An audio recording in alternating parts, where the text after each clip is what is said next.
Oh, do you think the others are making good progress? Hope it's all going smoothly. Oh, hey look! They made it back as well! Flins! Lauma! How did it all go? All is well, thank you. Nefer and Jahoda had to stay at the curatorium to wrap things up, so they won't be joining us for now. I ran into Miss Ineffa and Miss Aino on the way back. Their work is still in progress, so I suspect they won't be back for a while either. You seem rather cheerful today, Mr. Flins. I certainly am. I achieved what I set out to do and came away with more than I bargained for. Fighting alone can get quite tedious, but I had the good fortune to run into a pair of brave young warriors. We meet again. How have you been? Albedo! What are you doing here? That would be a natural assumption to make. It's also the correct one. These two courageously lent me a hand while I was fighting the wild hunt. When they told me they were Sir Varka's colleagues, it all made sense. And given how people of outstanding talent tend to cross paths, it's no wonder you're already acquainted. So, who's your travel buddy, Albedo? Why don't you come and introduce yourself?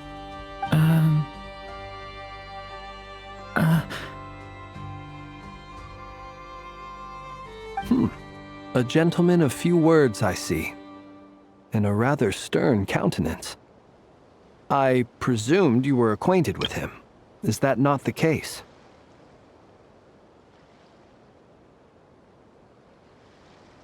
It's nice to meet you. Again. We've technically met before. Wait a sec! You're Mini Durin! That's right. It's me. I'm glad to see you again. By the way, he says it's okay if you drop the mini. Yeah, I'm not as mini as I used to be. Interesting, isn't it? The first step towards blending into human society appears to be reflecting on whether one's name really reflects who they are. Wow! You look so different! In a good way, of course. It's great to see you looking so healthy. Thank you, Paimon. And although you're as mini as ever, I understand that diminutives don't always convey endearment. I'll be sure to simply call you Paimon as a sign of my great respect for you. Wow! You're such a smooth talker now. Paimon could get used to this. From now on, you may refer to her as your esteemed guide, Paimon. Personally, I think our little Paimon is the perfect size. When people call her Little Paimon, it's just because she's so adorable that they can't help themselves. If that's not a sign of endearment, what is? You're absolutely right, Miss Lauma. My brother still has a long road ahead of him when it comes to understanding human relationships. Anyway, speaking of long journeys, didn't Columbina, leave with you? How come she isn't back yet? She's been catching up with old friends. Wouldn't be surprised if she stopped for a cup of tea or 10 on the way back. Uh-oh. People are talking about me. Hope it's nothing negative. Judging from your expressions, I'm guessing it all went well? It's getting crowded here. I'll go grab some chairs. No need. This is a job for an alchemist. I'll whip some up momentarily. Thank you for your hospitality, ladies and gentlemen, but I was merely escorting my friends back. I'll be meeting Sandrone shortly, as we still have some things to discuss. It's been a pleasure, everyone. But this is where I'll say goodbye. We really appreciate your help. Oh, come on. Spare the formalities. I'm just glad I could help out some true friends. I understand. Well, bye for now, Harlequino. Oh, this place is hopping. It's probably a good thing one of us left. Otherwise, we might not fit all these people in. Are you saying we're about to run out of chairs? As a matter of fact, I am. Come on in and see for yourself.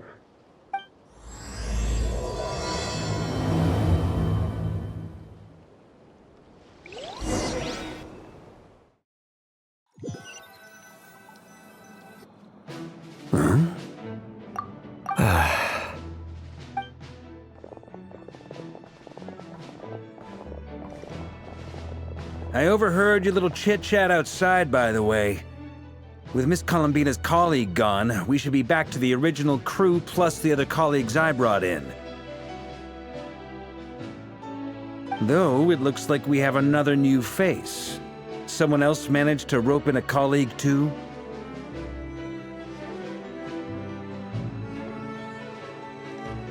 Frankly, you and Paimon are the only people I know here. This here is Deansliff, colleague of Tibet's greatest guide, Paimon, and greatest adventurer, the Traveler. Well, not exactly colleagues, more sort of friends. When someone else jumps in to do the announcing, you know you're speaking to someone important. Let's hear what he has to say. Note to self. Once Paimon knows your name, the rest of the world will soon follow. When he comes looking for us, it's usually something important. Paimon's guessing you've heard about the Wild Hunt, then. From the looks of it, you're about to hold a meeting. If I were to say that the Wild Hunt is our mutual enemy, would that earn me a seat at the table? As the saying goes, the enemy of my enemy is my friend. Mr. Dainsliff, there's a seat with your name on it. Though, I can't promise the same for everyone else. Hey, Albedo, think you can rustle up a couple more chairs? After all this time apart, Grandmaster Varka's first order is to rustle up a couple more chairs. I've missed this. Is he being sarcastic? Hey, he's your brother. Why are you asking us? I've still got a lot to learn about the nuances of human conversation. Trying to decipher Albedo's way of speaking has been like jumping in at the deep end. Oh, good point. Paimon gets you now. Don't sweat it. There are people who go their whole lives without getting the hang of it. You're ahead of the game already.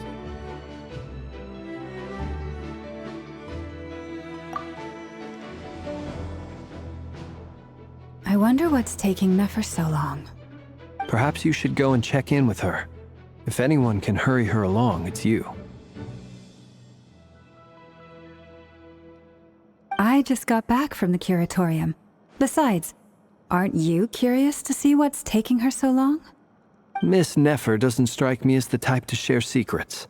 And since gathering intel is her specialty, I'm guessing she'd prefer to keep her methods confidential. Under such circumstances, would it not be tactless for me to impose? Oh, but it's fine for me to impose. What can I say?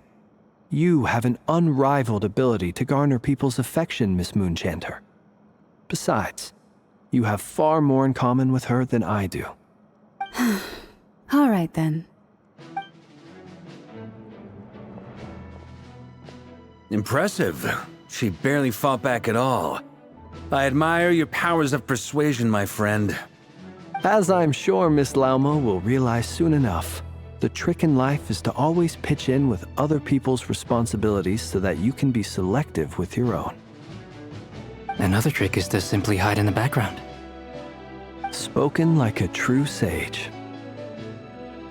Anyway, looks like we've got some time to kill before the meeting. Let's take a little breather, folks. And feel free to chat amongst yourselves. We'll get down to business once the other two arrive.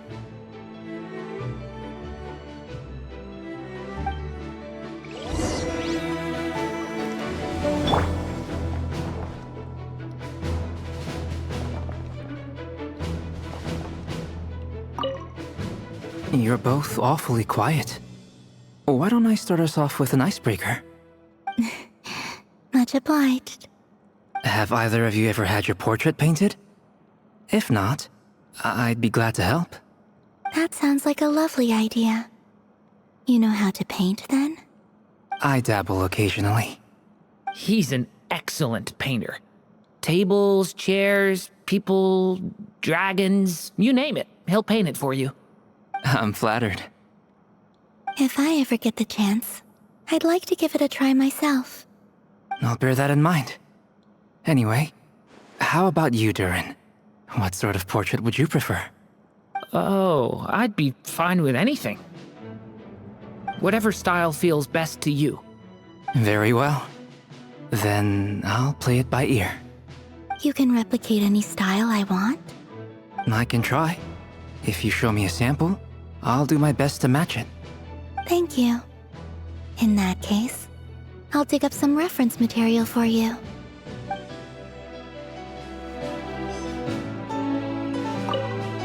You're both awfully quiet. Have either of you ever had your... That sounds like a lovely idea.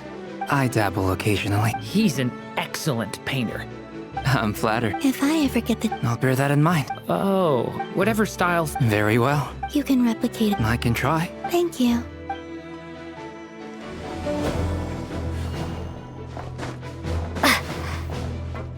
Is there something you'd like to say to me? Yeah! For starters, why'd you just show up here without even giving us a heads up? If you think back to our previous interactions, you may recall that that's hardly out of character for me. You do have a point there. Oh yeah! You'll need to find somewhere to stay the night too, right? Want to tag along with us? You never know. We might get a group discount. Sure, let's do that. Great! Paimon will handle it! And in return, we can get Dainsliff to be our very own personal bodyguard. If that's what you had in mind, you should have said so sooner. I'd be happy to help. Oh, okay then. Paimon was only kidding, but good to know. Anyway, since we're all here together, we might as well watch each other's backs. That's just what friends do, right? Indeed. Thank you.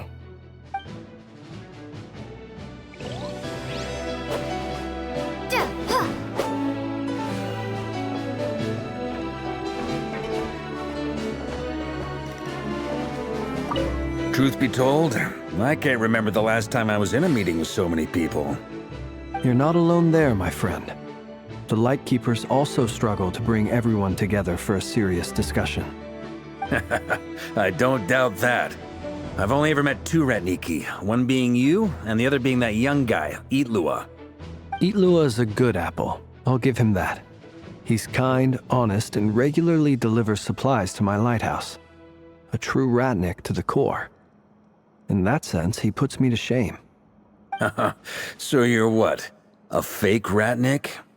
That's what it sounds like you're saying. But I get the feeling that's not quite what you meant.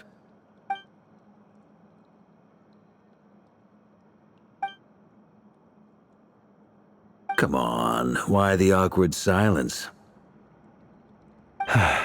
Sorry. I'm not even gonna bother trying to hide it. You've known all along, haven't you, my friend?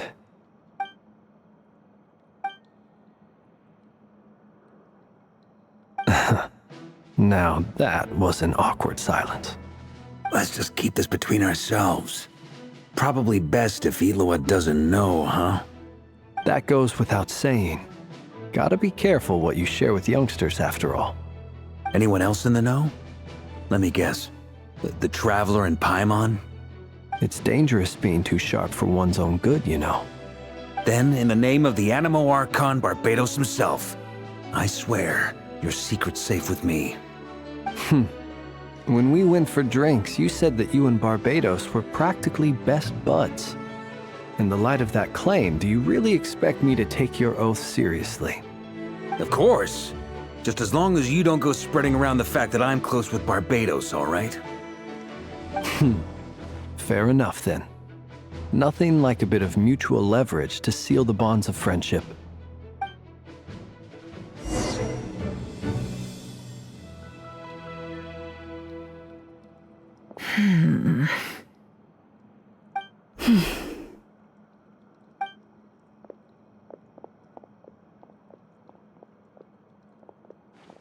Ah, Miss Nefer. You made it after all. But what about Jahoda? I'm here to give you an update on how things are going on our end. Once this is over, I'll be heading straight back to continue my work. I left Jahoda back at the curatorium to watch over things while I'm gone. Huh. So much for just this once.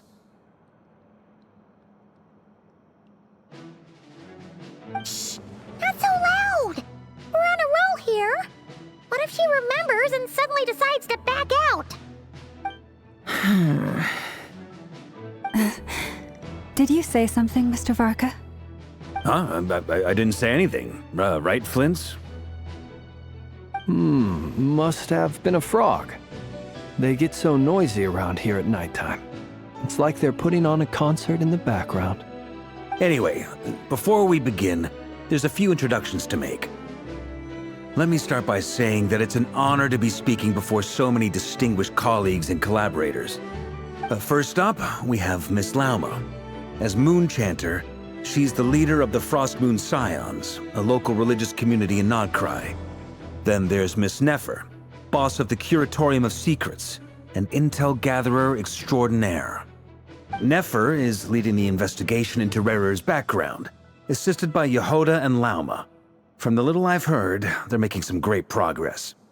Over here, we have Mr. Flins, a ratnik and guardian of the abandoned lighthouse. In our last operation, he courageously distracted the Wild Hunt to buy time for the rest of us. For those of you who've never met, this is Mr. Albedo, a renowned alchemist and captain of the Knights of Favonius investigation team. By his side is a new face for us all, myself included, Mr. Durin, who has come to lend his aid. Next up, we have the Moon Maiden and former Fatui Harbinger, Miss Columbina. Then we have the Traveler, who's earned more titles than I could possibly hope to list out, so I'll spare you the rundown. And Paimon, the ultimate travel companion and quite possibly the best guide in all of Teyvat. Wow! That's a lot of people! Great turnout! Miss Nefer, it looks like you might have another job coming your way, so, congratulations on the booming business, I guess. You think I haven't got enough on my hands as it is? Who's looking for me now? That would be me, Miss Nefer. I have a commission for you. And you are? Who I am doesn't matter right now. What does matter is that I'd like you to gather more intelligence about the Recher of Solnari. Well, it's not as if we never take on anonymous commissions. But in your case, I'll have to decline. I'm gonna take a wild guess and say your job's probably more hassle than it's worth. Something about you seems like bad news. It's my eyes, isn't it? Conrian, I assume. And what's with the mask? Are you trying to hide your identity? In any case, the fact that you're even still alive raises an awful lot of questions for me. My name is Dainsleif. And yes, I am from Conria. As I'm sure you're aware, the Recher of Solnari's real name is Rerir. He was once an acquaintance of mine. Really? Then you must have been quite an influential figure yourself. You flatter me, but none of that matters anymore. My point was simply to clarify why I have asked Miss Nefer to investigate Rerir's background. So you're both from Conria, and it sounds like you used to be friends? What am I missing here? Surely you already know how he became one of the Five Sinners. I'll tell you everything I know. The history of Conria, the names and identities of the Five Sinners. I remember it all like it was yesterday. I have never spoken openly of this before. But the truth was exactly as people say. The Five Sinners were each driven by their own desires, and it was by playing upon these that the Abyss tempted them to their fall, tearing Conria apart in the process. The visionary, Vedifenir, who wished to foretell the future. The wise, Haroptatir, who sought limitless knowledge. Gold, Rheindotter, who desired to create life. The foul, Sertologi, who pursued supreme strength. And last, but not least, Recher of Solnari, Rerir, Ravager of the Moon. Of the five, Rerir is the only one who remains a mystery to me. He never harbored grand ambitions, so what changed in the space of a single night? How did he come to fall like the others? In other words, you're saying that his change came as a shock to you, and you have no idea what actually happened? That's right. You mentioned how the Abyss tempted them, which led to their fall. But what did that look like in practice? And what other context can you give me about the events of that time? The more detail you can give me, the better. Strangely, now that it comes to it, I hardly know where to begin. The fateful night took place during the era of the Eclipse Dynasty. One day, my elder brother, the visionary, Vedifenir, was summoned to the palace by the Vinster King, only for the king to gouge out his eyes and cast him into the dungeons. When I came to hear of this, my fury knew no bounds. I gathered together every ally I thought I had, and together, we set a night to storm the palace and free Ved. Centuries on, the memories of that night still haunt me, like a never-ending nightmare. We broke through the palace gates, just like we had planned, each striking towards our separate targets. But then, I was betrayed. Even Vedifenir, the very person I had come to rescue, abandoned me and partook of the Abyss's power. So, it's personal after all. Then tell me, Mr. Dainsleif, what price are you willing to pay? You, of all people, must know that nothing comes for free. I cannot say what price would be worthy of such a commission. But know this. Rerir was not always a madman. Believe it or not, there was a time when he was just an ordinary man, working for the Conrian Intelligence Service. Uncovering the truth of Rerir's past is the only way to unravel this mystery. But before you decide if you will accept my commission, I will tell you more about him. Enough, I hope, to help you plan your next move. Sounds pretty good to me. Feels like we just flagged down a random passerby, only to discover he's actually a master strategist who has a score to settle with our enemy. Can I borrow your halo? It could be useful in the lighthouse. Hey, enough with the wisecracks! Besides, isn't that lamp of yours bright enough already? Relax. It was meant to be a compliment. If that was a little over the top for your liking, I'll make sure to tone it down next time. I'll give your proposal some serious thought, Mr. Dainsleif. Let's speak in private once the meeting is over. Before that, there's a few things I'd like to share.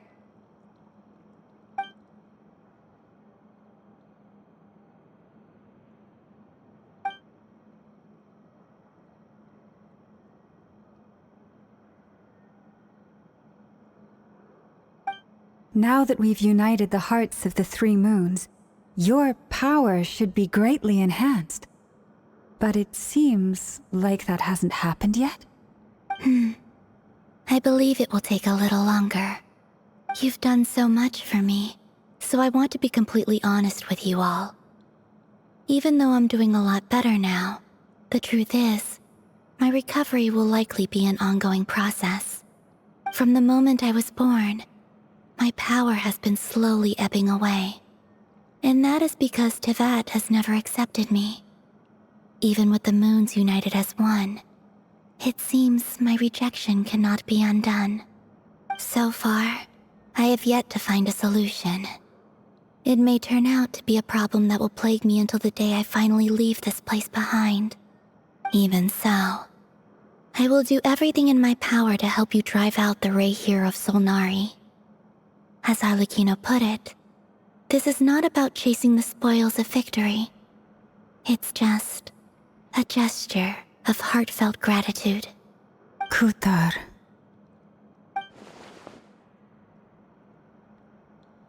Defeating the Reihir of Solnari will be no easy task. While my strength slowly recovers, we'll also need to gather more intel. Naturally. We should take all the help we can get if we hope to defeat him.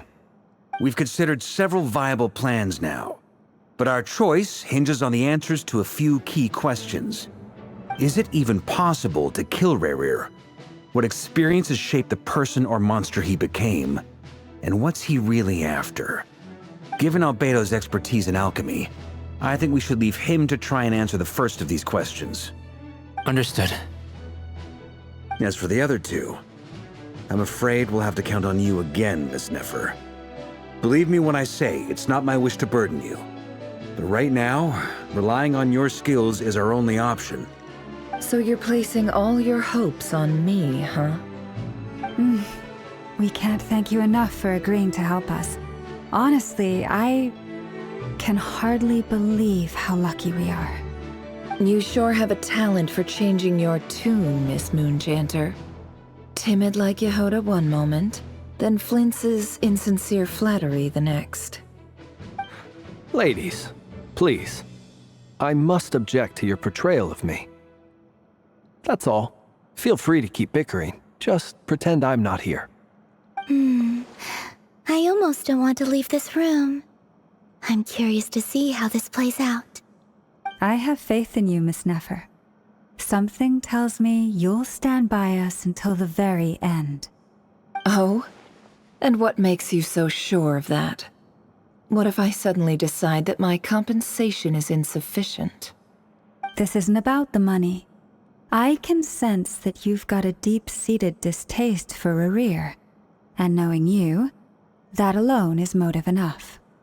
Look at them getting along so well. Like two peas in a pod. And I'm the one they accuse of insincere flattery. There is no justice.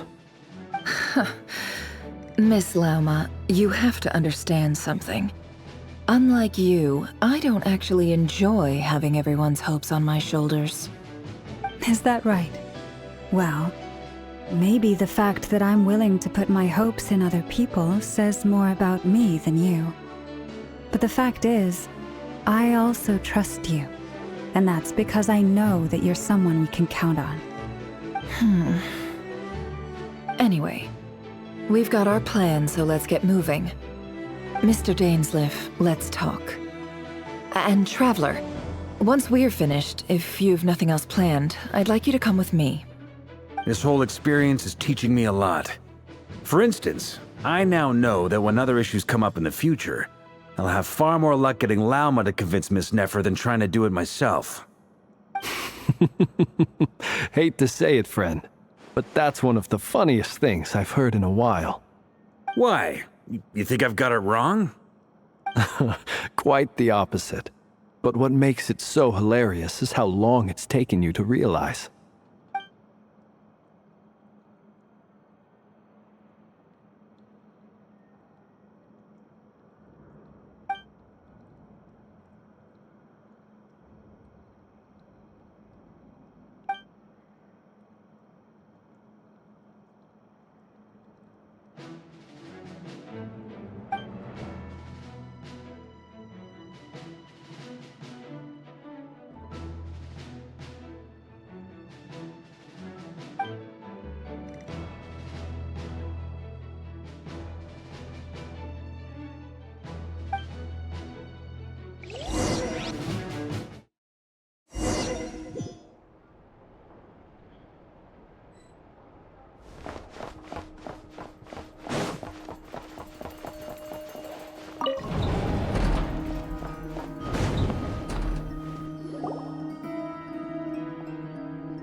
Thank you for waiting.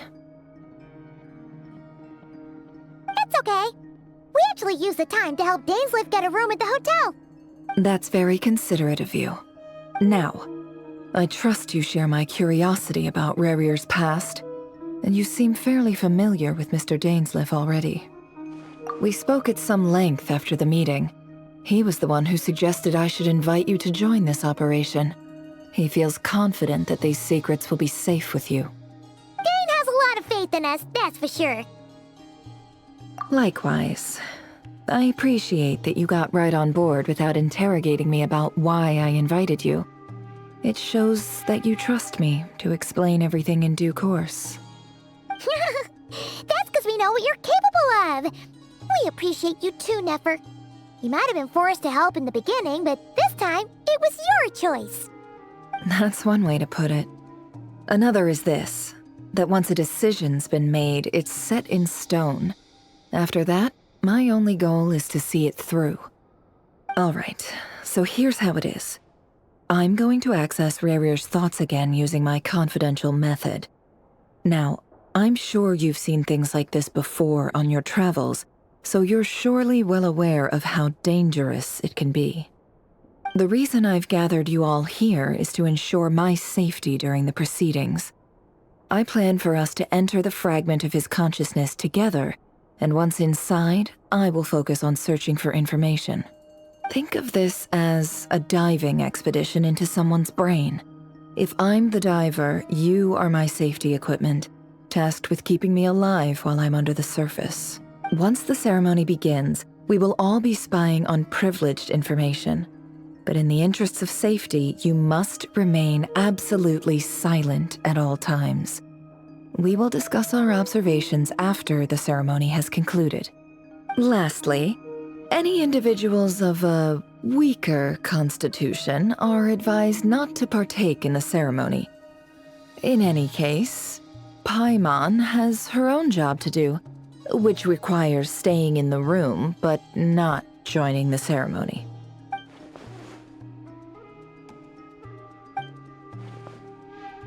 Well, good luck, everyone! Sounds like all Paimon can do is cross her fingers and root for you guys.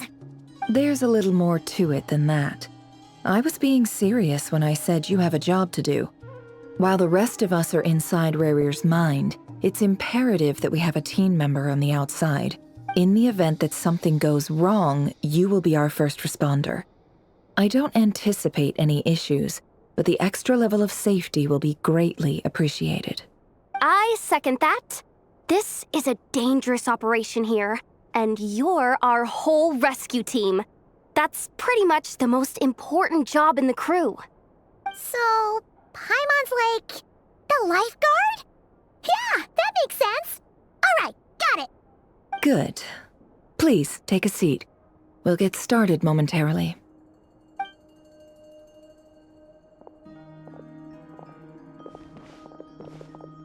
So, did Mr. Dainsleif tell you anything else? He told me that he believes Rerir kept some big secrets in his life. He's not sure that they were the cause of his eventual downfall, but he's asked me to uncover what those secrets were all the same. But surely you're not planning to go through with this, no matter the cost. If you think that, you'd be overestimating me. I'm a businesswoman, not a mercenary. But I do have my own professional reasons for taking this job. You think I'd turn down the opportunity to get a first-hand glimpse into Conrian history? No chance. Well, as long as you don't let morbid curiosity get in the way of safety concerns, we're good. We'll do whatever we can to help you. You're such a killjoy.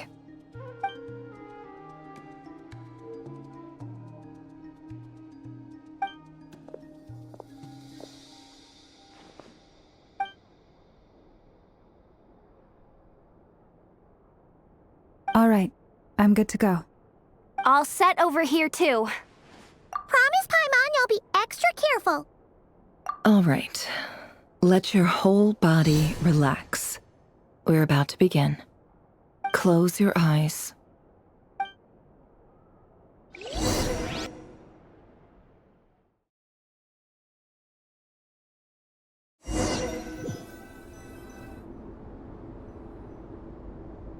Phew. Could this be his office? Pretty standard setup. Bookshelves, paperwork, files. According to Dainsleif, Rerir used to be an intelligence operative. Chances are there's plenty of top-secret intel stashed away in this room. Is this where you keep your secrets, Rerir? Can't say I'm not looking forward to this.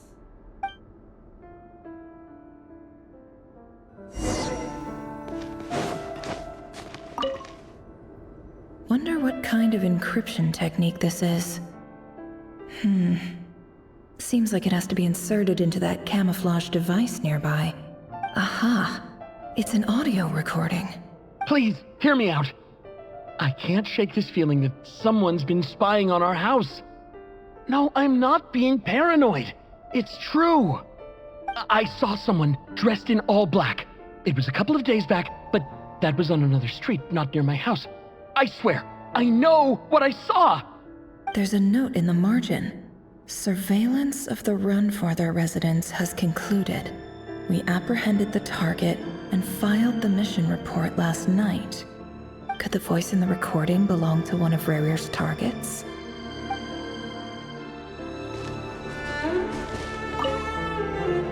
A file tucked inside a folder. The title reads, Dear Breakfast Shop Owner. It's a list of names. But at this stage, I have no idea who any of them even are.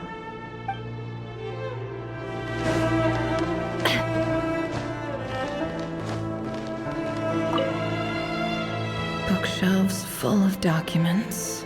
Looks like these are all files, packed with the personal details of individual Conrians. The Crimson Moon dynasty preceded the eclipse. Since Rarir worked as a secret agent during the latter, it stands to reason that he was tasked with purging remnants of the old dynasty. Yep, lines up exactly with what Dainsleif told me.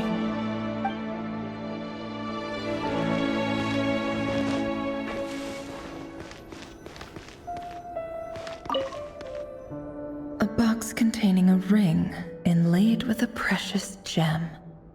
Must be for his girlfriend.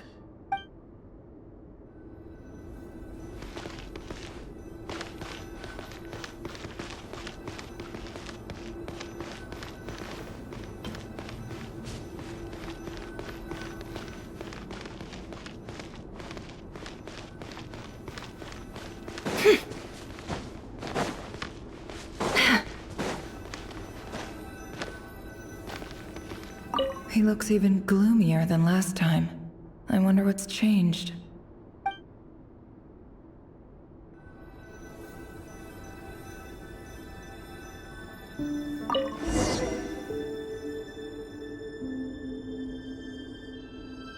Today's files are in. Time to wade through them, just like usual.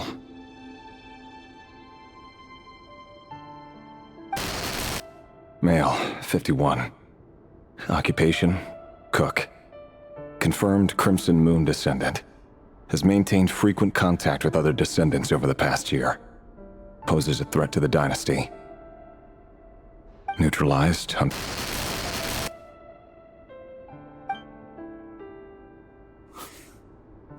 This one should be archived under purged targets.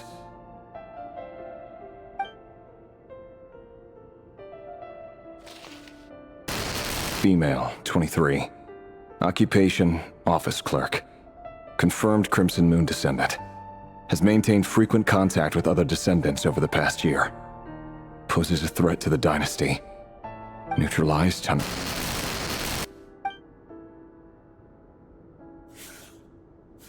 Another one for purged targets. Sounds like she was that other man's daughter. Never mind. What's it got to do with me?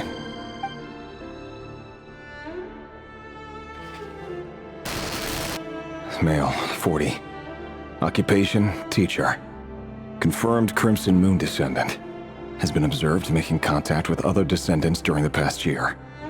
Poses a threat to the dynasty. Neutralized on...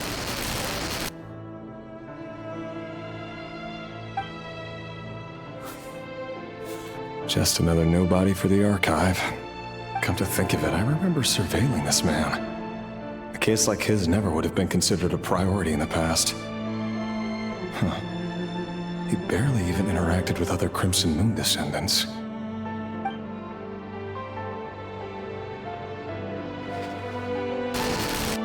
Female, 16. Occupation, none. Orphan and confirmed Crimson Moon descendant. Has been observed making contact with other descendants during the past year. Poses a threat to the dynasty. Neutralized on... Filed. I have no recollection of this girl. None whatsoever. She doesn't seem to be anyone important, but then again, how many of them really are?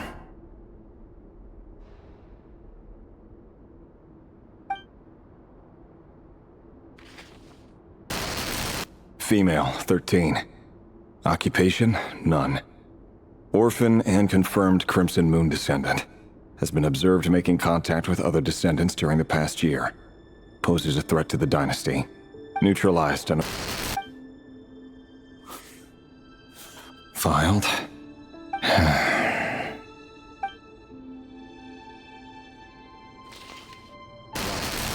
Male, 11. Occupation, none. Orphan and confirmed Crimson Moon descendant.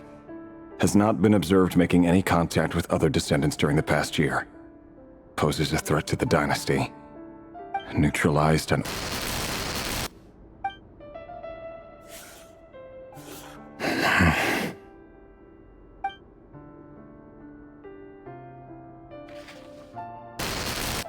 Male. 6. Occupation, none. Orphan and confirmed Crimson Moon descendant. Poses a threat to the dynasty.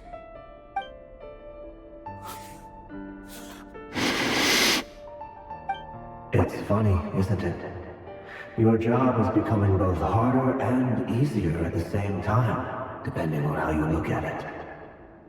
Sooner or later, the Crimson Moon descendants will be completely wiped out.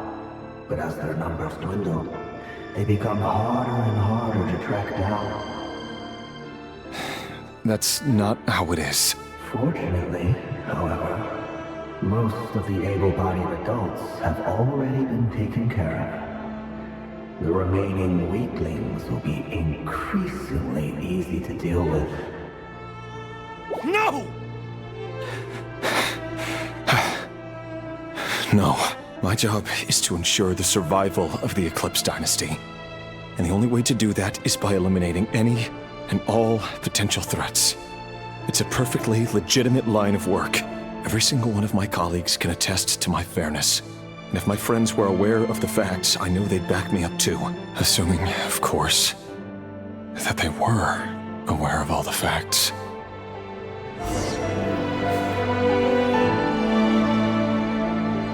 He looks even gloomier than last time. I wonder what...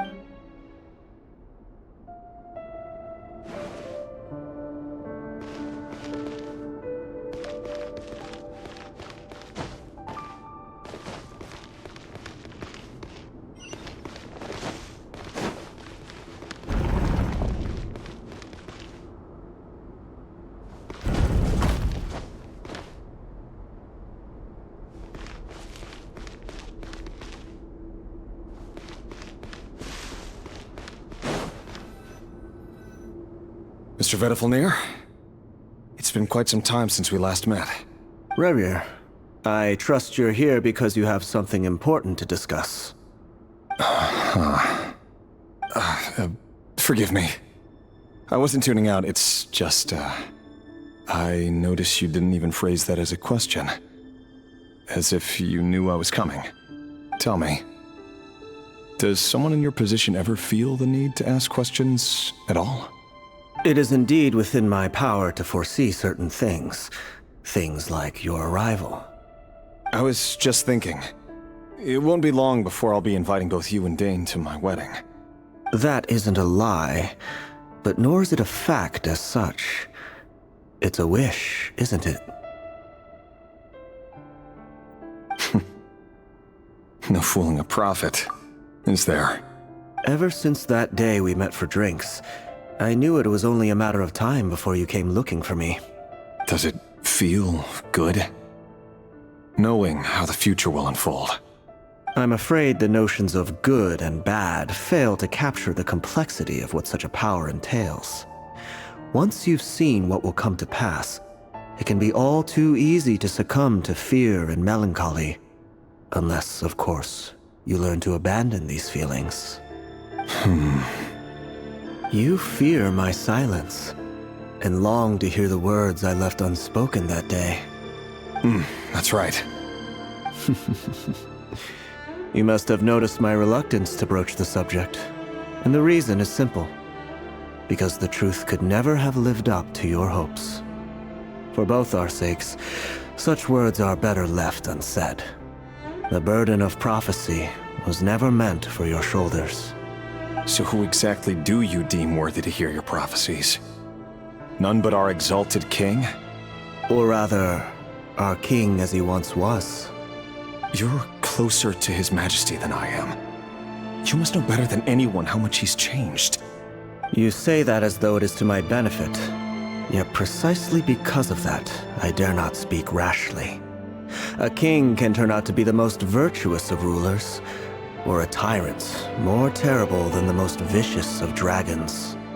You are so wise and far-sighted, yet still you would have me live in fear of the unknown? You make a fair point. Especially given my silence alone was all it took to send you spiraling downwards. Very well then. Let me offer you some advice. And I say this not as a prophet or a visionary, but simply as the brother of your friend. For many reasons, there is very little chance of your marriage ending in happiness. If happiness is what you seek, you should find another fiancé.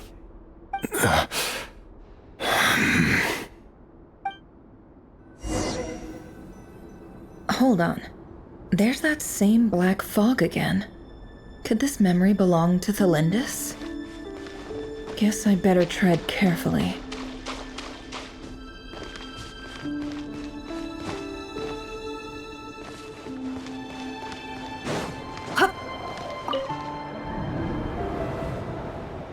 Wait.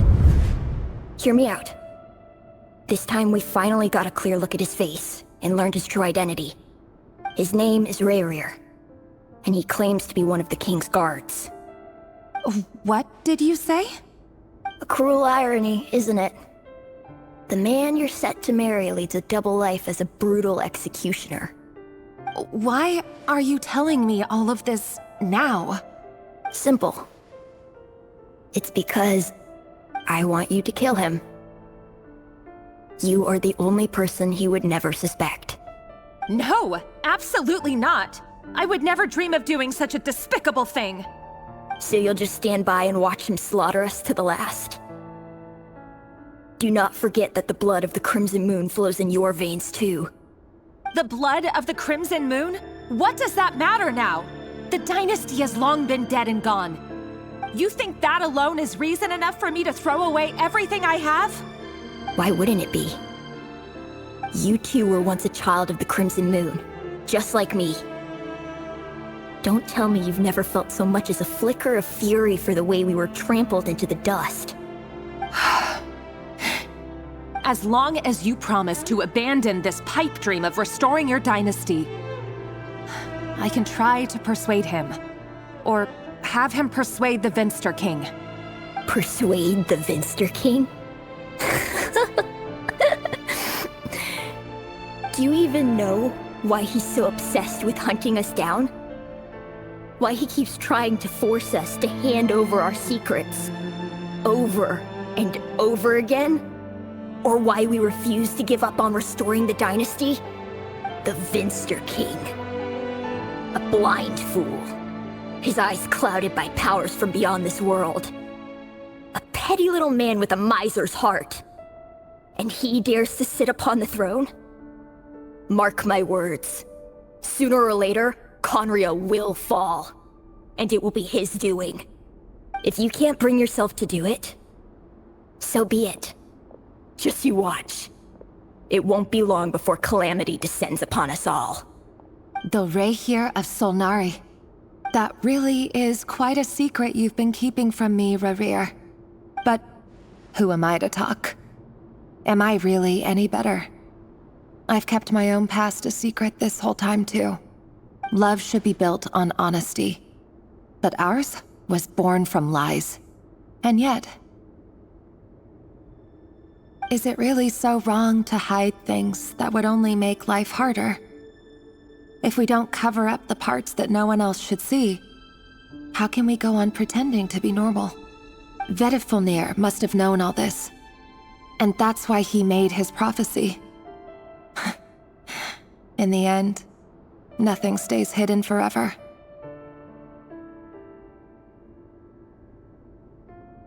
But I won't just sit by and watch this disaster unfold. I'll do everything in my power to protect what I cannot afford to lose, no matter who I have to face.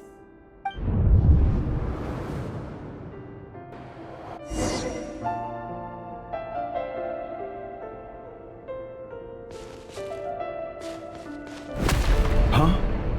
Was that Revere who just walked past the window? Doesn't it give you the chills that he still takes the same road to work every day, as if nothing ever happened? Those people at the deli. Enough already. They're clearly pretty taken by their own disguises, so just smile and play along. Pull the rug from under beasts like that, and you'll risk having your throat torn out. Deli?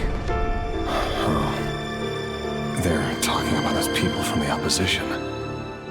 Right. I'd almost forgotten they used to run a deli. People of no consequence always vanish so easily. And no one even remembers them.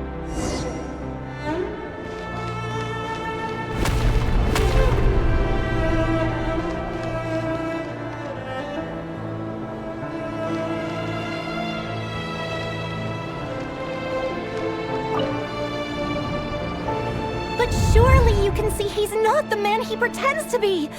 So many have died already, and they say that the king's madness grows with each passing day. We're not going to survive this, are we? But why does it have to be this way? Do we really deserve to die just because of the blood that runs through our veins? Felindis, are you even listening? Sorry, Freether. My mind was off wandering. I heard you, though. You're talking about what Revere said. He's just following the king's orders. He's a secret agent, and it's his job to hunt down rebels and dissidents. By the time you first met him, he'd already taken lives. Maybe he was using you from the very beginning. No. Revere has no idea I have anything to do with the Crimson Moon. My family are only distant relatives of the main lineage, and besides, my eyes are perfectly ordinary. Truth be told, apart from my teacher, pretty much no one knows I have any connection to any of it. It's been a long time since my family severed ties. But as Orlog said, who could possibly talk sense into that raving lunatic of a king? No one. I'll work something out. Trust me, I'm with you all. But for now, you need to keep yourselves hidden. Don't let anyone find you, anyone at all. Don't forget that Revere is an Eclipse operative. You need to be extra careful when he's around. And when I am too. For now, don't come looking for me. And if anything happens to me, just act like we've never met. If even you can't escape this, what hope do the rest of us have? But after all this time together, surely he wouldn't lay a hand on you. I won't speak in his defense, nor can I give you a clear answer to that question. But I'll do everything I can to put an end to this. Here, hold on to this. If an opportunity to escape presents itself, take it. You'll be glad you took some spare change. You call that change? But what about you? I've got a job, and there's still money coming in. But you can't go anywhere right now. Please think about yourself for once.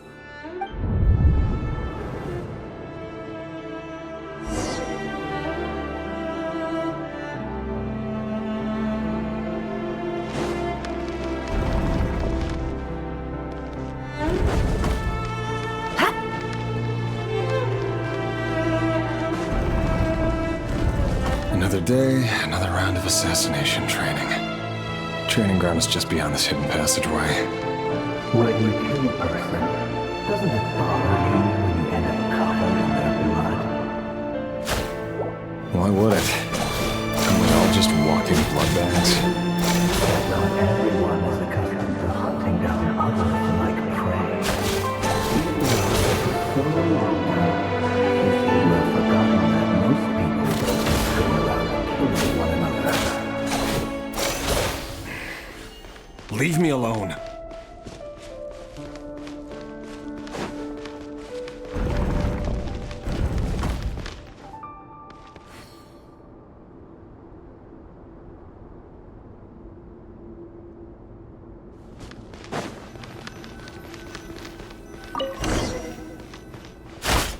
Make sure you have a firm grip on the handle.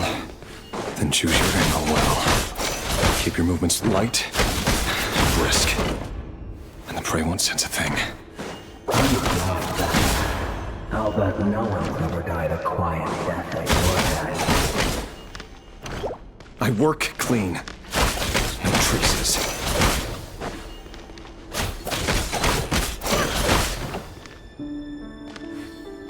No more lies. That doesn't make it open or board. Your king just happens to need you right now. Someday he doesn't. That won't happen. He's changed. Ever since he fell under the spell of that power. He only had you take out a handful of the guilty. The ones I've dealt with have always been guilty. And I've carried out my work flawlessly.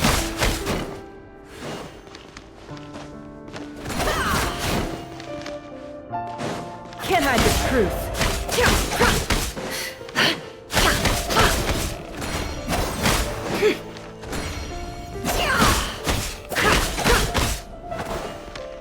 It all adds up. You know why someone is your clothes, don't you? Maybe because he didn't trust you before. Something else. Enough!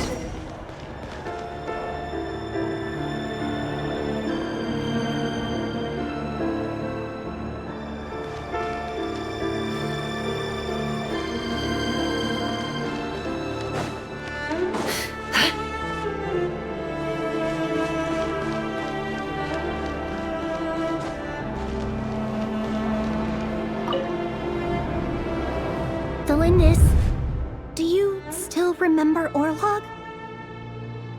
Orlog. The boy who was pretending to sell flowers. You spoke for quite a while, didn't you? Yes, we did. What about him? He was arrested 2 days ago. Chances are he's already dead. He... I just don't get it! After everything he's done, why do you still stand by him? Or does it mean nothing to you that people keep dying? No, that's not... Just hear me out. I need to go now, Delindis. They're looking for us. You take care too. If you ever need a place to hide, come find us.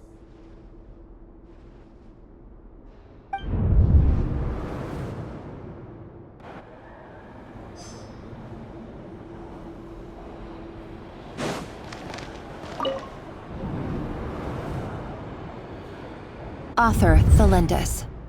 Over the course of this week, the research object was subjected to interference for a total of 47 hours for experimental purposes. The results are as follows. All subjects of observation that were sent inside have now... The situation within is proving more problematic than anticipated. No progress whatsoever. What now? Won't you give me even a glimmer of hope? Things are getting worse by the day. I have to find a way or we'll all be in danger.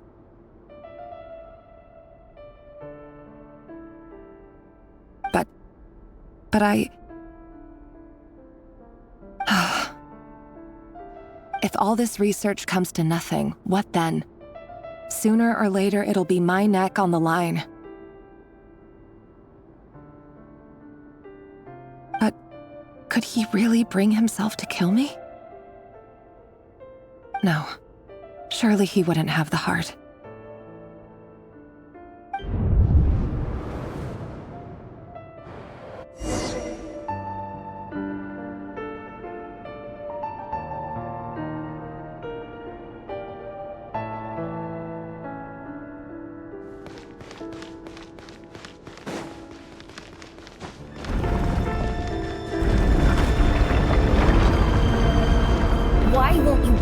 let us go.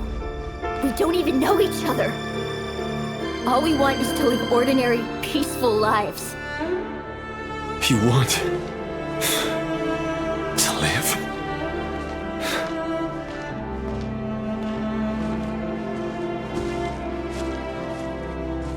Yes. I just want to go on living. Is that really such an unforgivable crime?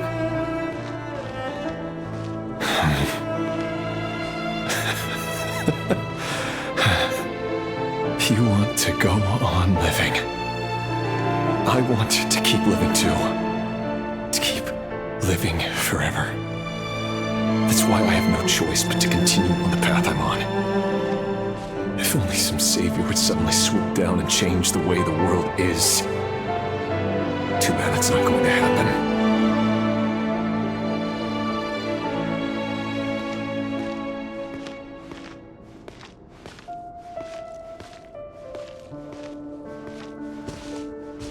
Imagine that. If there really were such a person, you and I wouldn't be standing here like this, would we?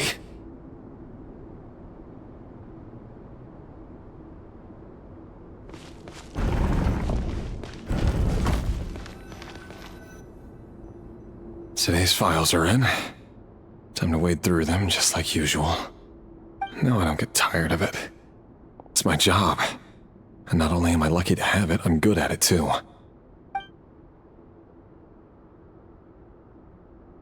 Huh.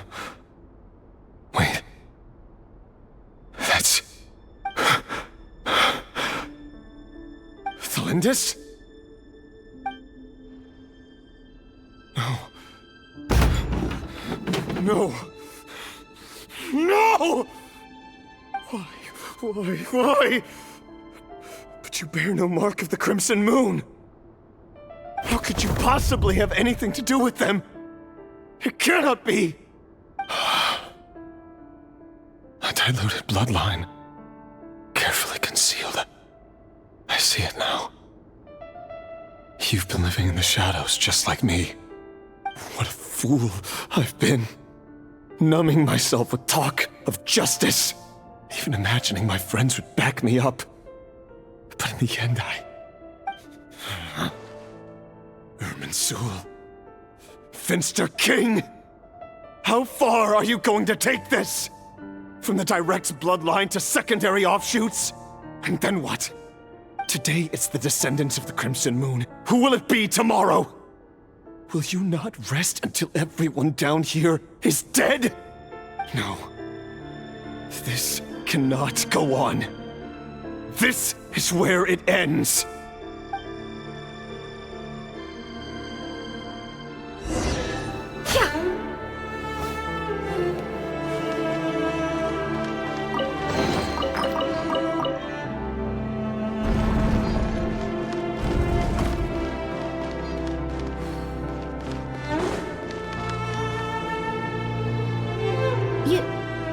You're really letting me go?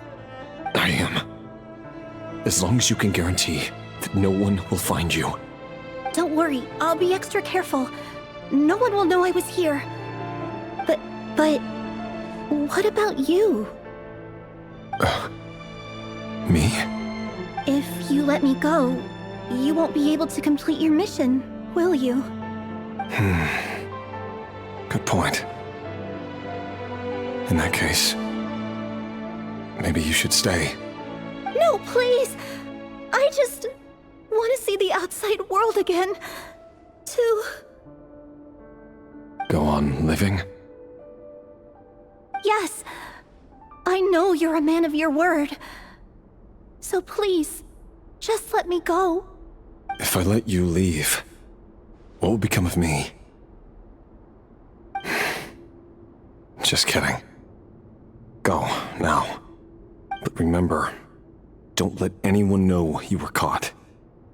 We'll be seeing each other again very soon if you do. Even shadows in the dark must live by a code. But you can't save everyone. You've been whispering in my ear for days now, Vedifilnir. What are you trying to do? Break me down?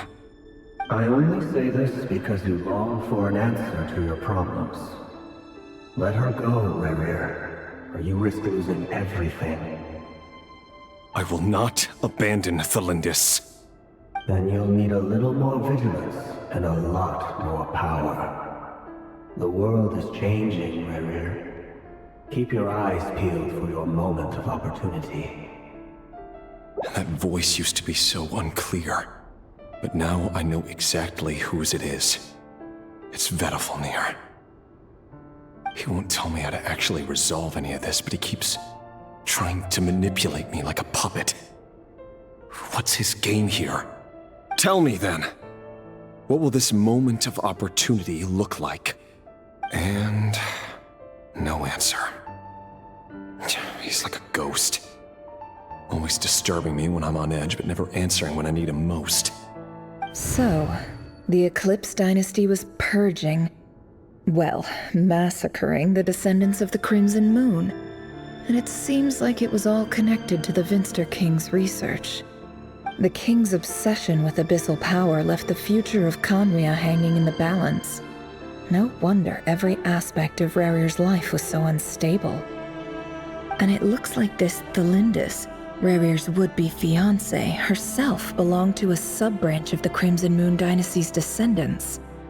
It almost defies belief that a couple like them could hide the truth from each other for so long.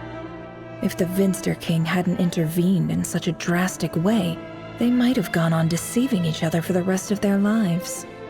And why does Vedalfnir, Dainslif's older brother, keep talking in Rerir's head? This guy kept more secrets than I ever imagined. The human mind is like a vast desert of shifting sands. When you follow the flow of someone's memories, you only ever see the parts they're willing to let surface. Time for something a bit more creative.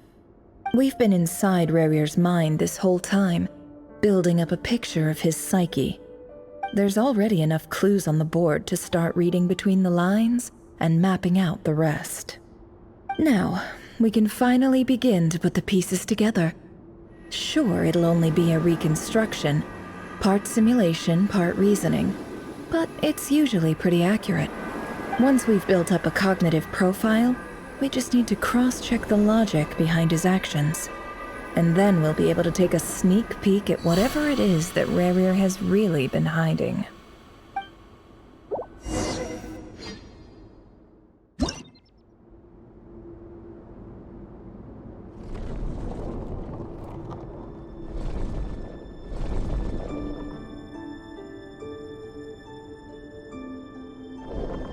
Rerir, are you there?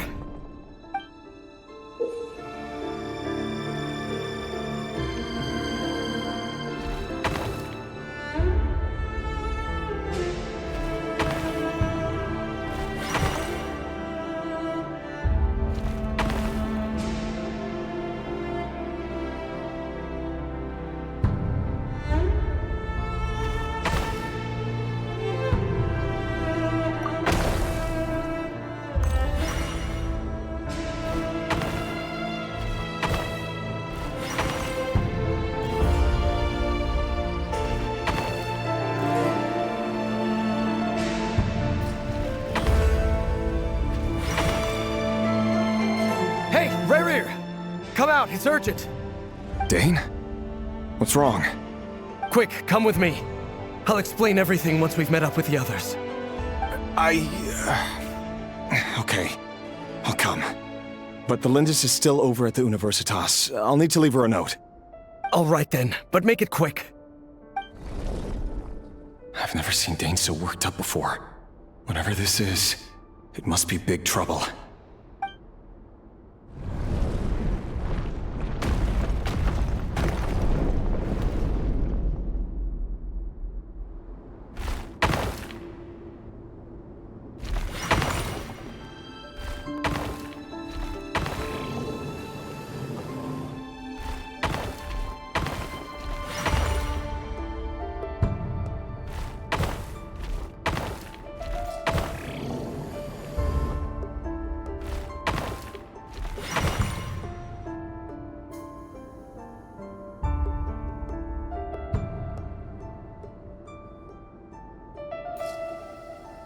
Well, this is a nice change, meeting you all at this hour. When men and women of ambition can speak face to face in broad daylight, I say that's a big step forward for our dear Conria. Don't be ridiculous. We do not fear the day. Why would we seek refuge in the night? You might ask your blade that same question. I'm told it prefers the cover of darkness. The word on the street is that Sir Elegy only strikes when he has an unfair advantage. But that is patently false. I see you're missing an arm and a leg. Surely only a fair fight could explain that. If this is your way of offering me replacement limbs, believe me, I'll take them. Oh, we can certainly discuss that. With bioalchemy, anything is possible. Assuming I have your full support in my research. Lunatic. Roptatir, what brings you here? Why, Dainsleif, of course. He invited me. Please, cast aside your apprehensions, Miss Rhindaughter. Whatever the rumors may say, I am but a humble servant of the king, and I can assure you he affords me no greater convenience than he does you. Well, the Universitas Magistrorum won't stop fawning over you, so at least some of the rumors must be true. You're clearly doing well for yourself, so drop the humble servant act. It endears you to no one. You're president of the Universitas Magistrorum, the chief royal mage known as the Wise by royal appointment, and by far the most favored among the 4 pillars of Conria. Vice President Veit doesn't even try to hide his envy when he sees you. My success is the product of hard work and good luck. It's as simple as that. Were the king not such an extremist, I hardly think I would have received a senior post at my age. Of course, no job is without its gripes. Serving a king like ours can be a challenging task, as I'm sure you can imagine. And as for Efterveit, in missing out on the presidency, he's dodged a mountain of stress. Like everything else in life, it comes with pros and cons. You're all here. I apologize for the short notice, but it was an emergency.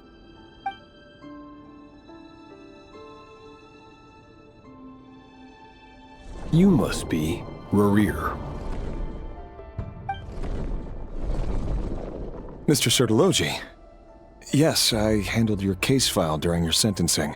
Nothing personal, of course. I'm pleasantly surprised that you remember me. You're clearly a person of substance if you've been invited here. But Dainsleif, you'd better have a very good reason for convening this little gathering. It's my brother, Vedalfenir. After he spoke at the court this morning, the king was so infuriated by his words that he had him blinded in both eyes and thrown in prison. Vedalfenir in prison? Strange. I thought the king trusted him and Roptatir more than anyone else in the world. Does this mean the king's circle of trust just got even smaller? It has nothing to do with trust. It's about what the king wants, which is as clear as day to anyone paying attention. I simply appease him, because it's in the best interests of the Universitas Magistrorum. And also because you're slimy. Vedalfenir, perhaps less so. But still, a visionless visionary? It rather inclines me to think that qualifications are not what get you ahead in Conria. Do you honestly think this is an important discussion to be having right now? Dane, what are you planning to do? Rescue Vedalfenir, I assume. Correct. It will mean storming the palace by force. Tonight. I need all of you on my side. That's far too dangerous. And don't forget, Dainsleif, you're captain of the Royal Guard. You swore an oath to the throne. You've been planning this for a while, haven't you? I have no desire to commit treason. But whatever critique the king may have of Vedalfenir, disfiguring your most loyal subject for putting the best interests of his court and nation first, this is not the conduct of a wise ruler. My blade will force the king to see the error of his ways. So, Vedalfenir's prophecy enraged the king. I'm sure it wasn't what he wanted to hear, but if he won't take counsel even from the visionary, that is deeply troubling news. The extent of His Majesty's madness is now all too clear. The question is, how does a man like me get out of this situation unscathed? You have noble ambitions, Dane, but I'm afraid they don't do much for a guy like me. I'm not interested in saving the world. All I want is a letter of pardon. A letter of pardon? For whom? Thelindis? The chances of the Vinster King issuing a pardon for anyone connected to the Crimson Moon seem vanishingly slim.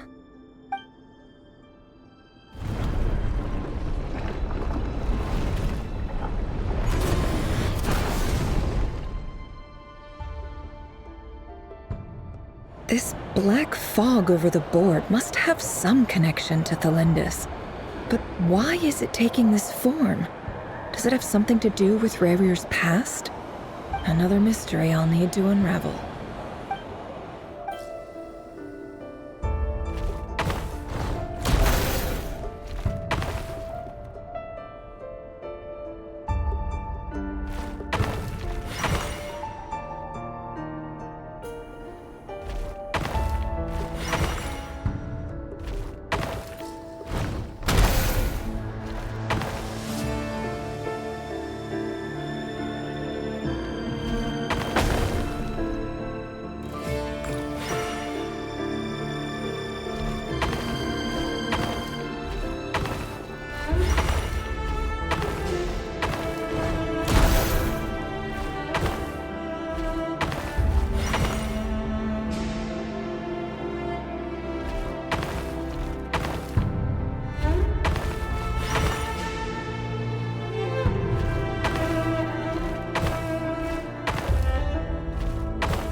Author Thelindis. Over the course of this week, the research object was subjected to interference for a total of 60 hours for experimental purposes. The results are as follows. Research dating back to the Crimson Moon Dynasty has established 2 points regarding Moon Marrow. Firstly, its origins have something to do with a god's power. Secondly, it serves as a portal to an as-yet indeterminate location. Moon Marrow can thus be defined as a spatial gateway. However, there are a number of hurdles to overcome before we can answer the question of where it leads to. To start with, opening the gateway requires a specific power source, which the relevant literature indicates. An enormous amount of power is then required to keep the gate open. Currently, the total power output of our instruments remains in the single digits. To make matters worse, I am now the only staff member remaining in the Moon Marrow lab. The Universitas Magistrorum recently decided to move most of its personnel into abyssal energy research, which has stymied all Crimson Moon-related projects. This is not a wise move. I have always maintained that placing all our hopes in a single source of power is risky, especially one as poorly understood as this. As well as making ourselves overly reliant on a single resource, we are neglecting other promising technologies. I apologize if this comes across as disrespectful. But as a Moon Marrow researcher, I desperately want to see the world beyond the gateway. If we really made it there one day, what would we find? And how would we go about taming the unknown? My imagination is endlessly fueled by questions such as these.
This is for you. I heard you're gonna leave the city with your parents. The Lindis.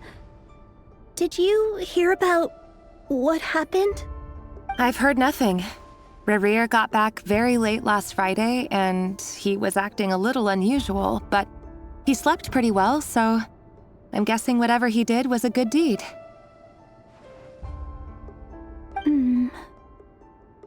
You never saw him, and I don't know what he did. And this conversation never happened. You understand? What if he finds out that you pried into his secrets? Don't be silly. I don't know what secrets he does or doesn't have. All I know is he's just a normal guy who happens to run some errands for the king. Are you scared of him? I don't know. The Rerir I know doesn't match the person you all describe. Logically, I should be scared of him. And yet, I don't want to lose him. But enough about that. You should get going, and be careful with the package I gave you. Keep it secret. Keep it safe. What's in it? A piece of the moon. All you need to know is that as long as you keep it safe, then in the future, everyone will be able to see a red moon. A red moon? You mean our moon? That's right. Our moon. Promise me you'll look after it. I promise, the Lindis. The Crimson Moon bloodline will never die out. Its light, the color of blood, will become like a fire that flows in our veins, no matter how long it takes.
Hurry, everyone, and stick to the plan.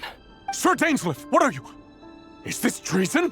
You know what happens to those who betray the throne. Please, don't do this!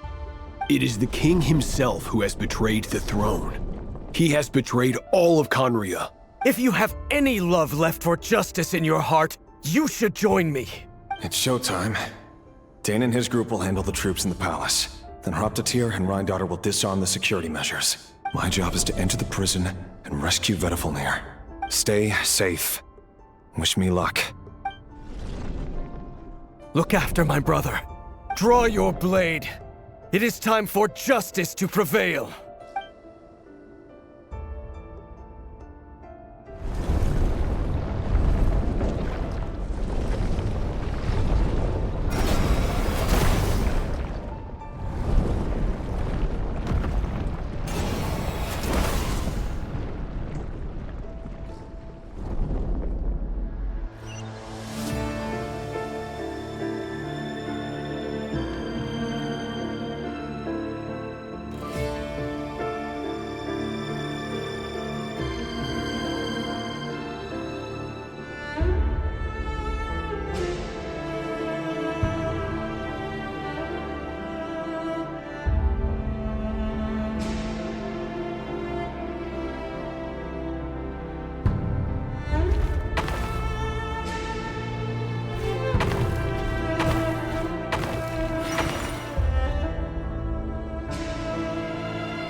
And the smell is abominable. Clearly, the king doesn't allow his prisoners a single shred of dignity. This is dire. Found you. Hello, Mr. Vedafilnir. Ah, it's you. Surprised? Oh, wait. I guess surprise isn't an emotion that prophets feel very often. I certainly felt some surprise in the moment when I was blinded. Surprise at the king's sheer ignorance. Surprise at just how unfairly this world responds to words of earnest remonstration. I'm curious. What did you prophesize this time? It wasn't a prophecy. It was a word of warning. Someone had to say it. The king has forsaken all reason in pursuit of his obsessions. I simply told him that if he continues on this path, Khaenri'ah will surely fall. But he didn't listen. Worse still, he stabbed you in both eyes and locked you away. Dane asked for my help. The court is in complete chaos now, but I'm sure you predicted that. Everything is transpiring as I foresaw, yet I am powerless to change it. Fate is an immutable force. I can but lament as the inevitable unfolds. I do wonder whether giving a man the power to see the future does nothing more for him than slowly crush his spirit.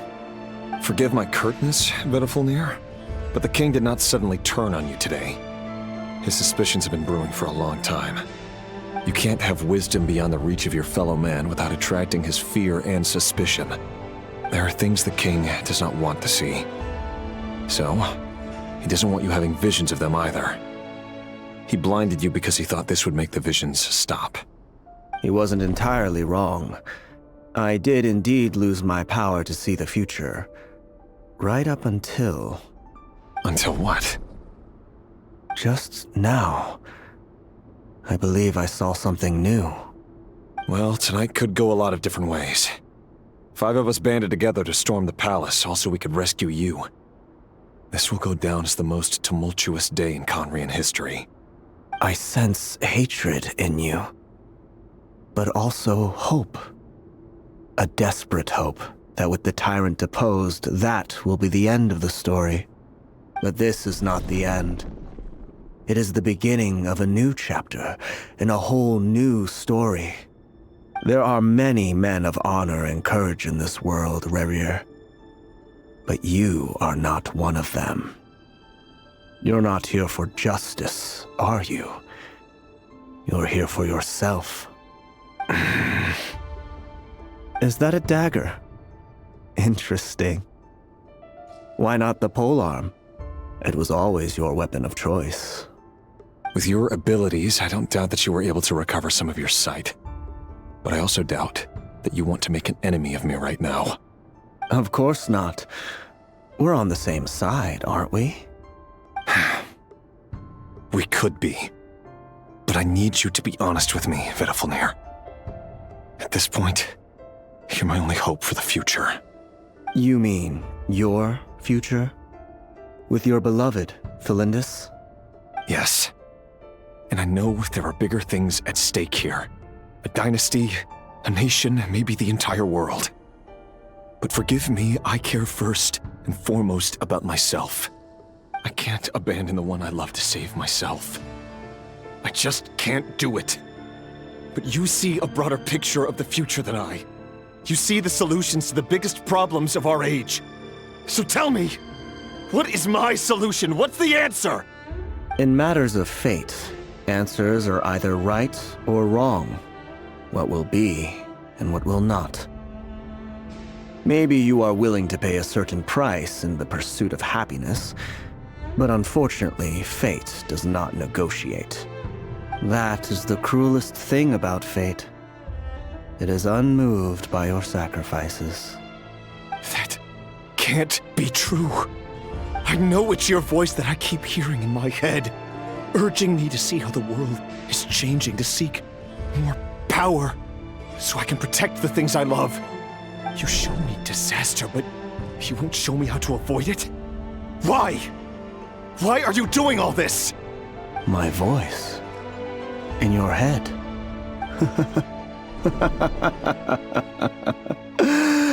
So, you hear it too? The voice that steals your mind, gains your trust, and drives you crazy. It turns out that we are not so different, you and I. Vedifilnir just broke into the strangest smile I've ever seen in my life, as if he'd discovered some monumental secret. But then he suddenly switched to looking extremely weary. Very well then. My advice to you is as follows. You must persevere.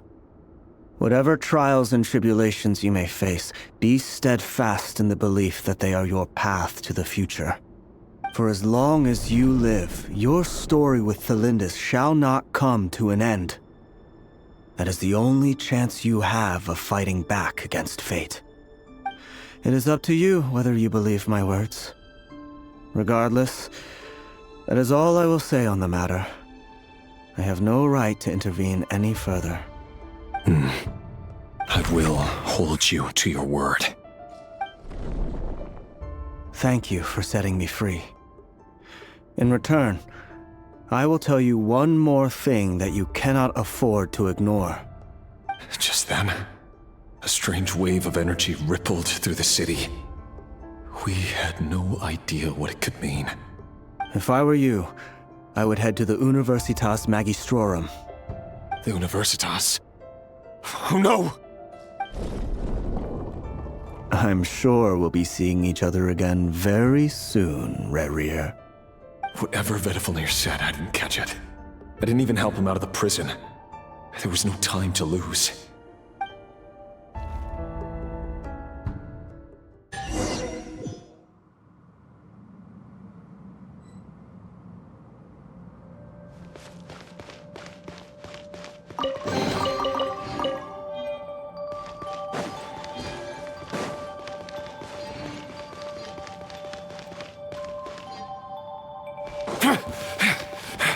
Monsters? Is this Rhindaughter's doing? With the Universitas Magistrorum? Out of my way!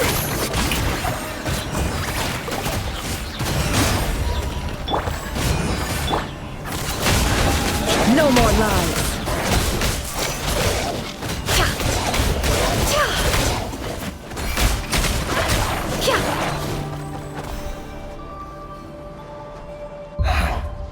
The Universitas.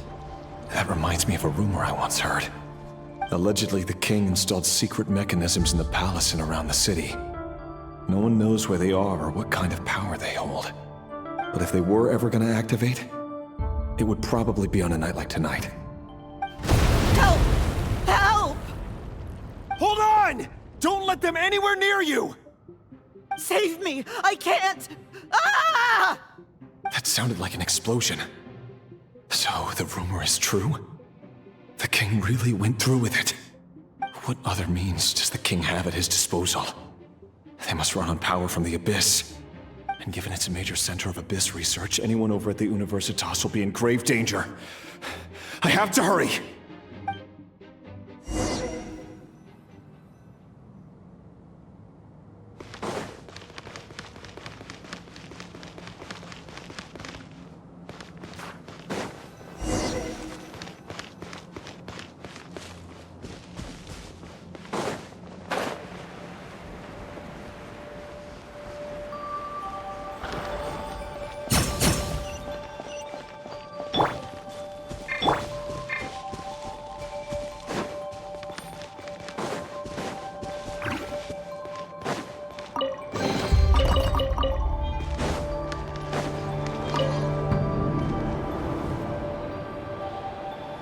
Monsters!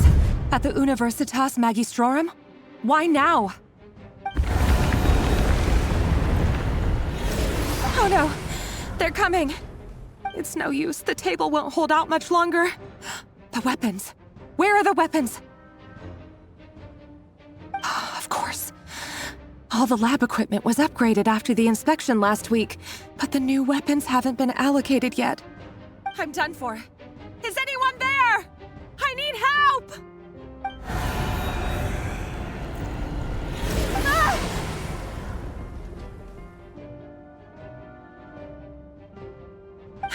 Stay back! Please stay back! Please!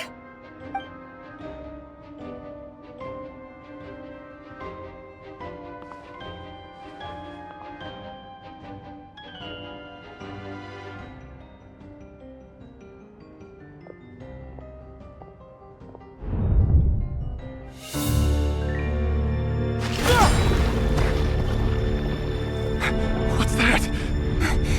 Rerir! So the rumors about your work are true. What? No!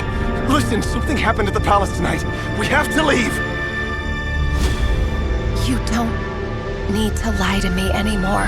What do you mean? I know why you're worried, and I will respect the decision you've made. But it's okay, because I found a solution. I know how to end all this. You can have it back. The normal life you so desire. But until then, I'm afraid our wedding will have to wait. Flinders? No, don't do it! Flinders! Flinders!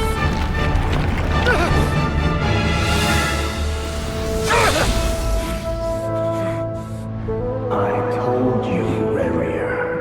Let her go. You will find someone better. No! No, I won't do it! I have to save her! By what means exactly? A lowly pawn. You lack the power and the strength of will. Do you know a way? Tell me!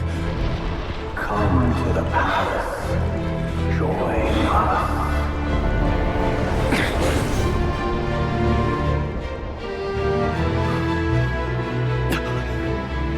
Rerir, thank goodness we... Step forth and take your share. You made it. Not you too.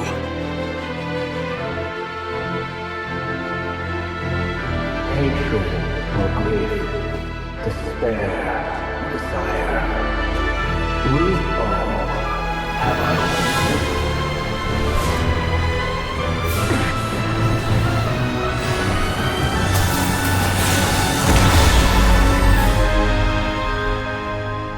Rerir. Rerir. Flinders? Were you daydreaming?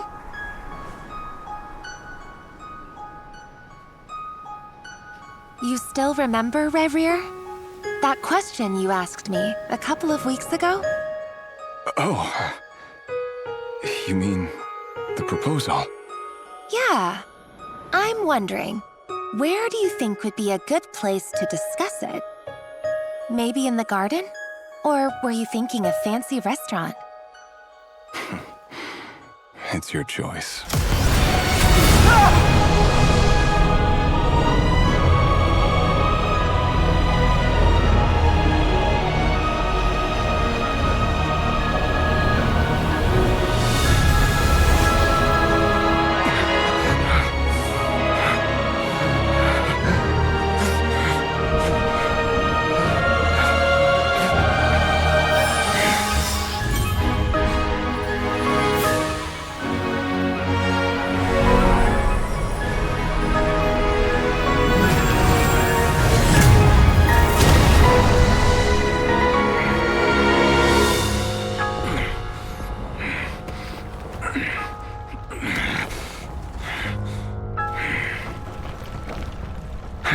Find you. And then, you can give me your answer.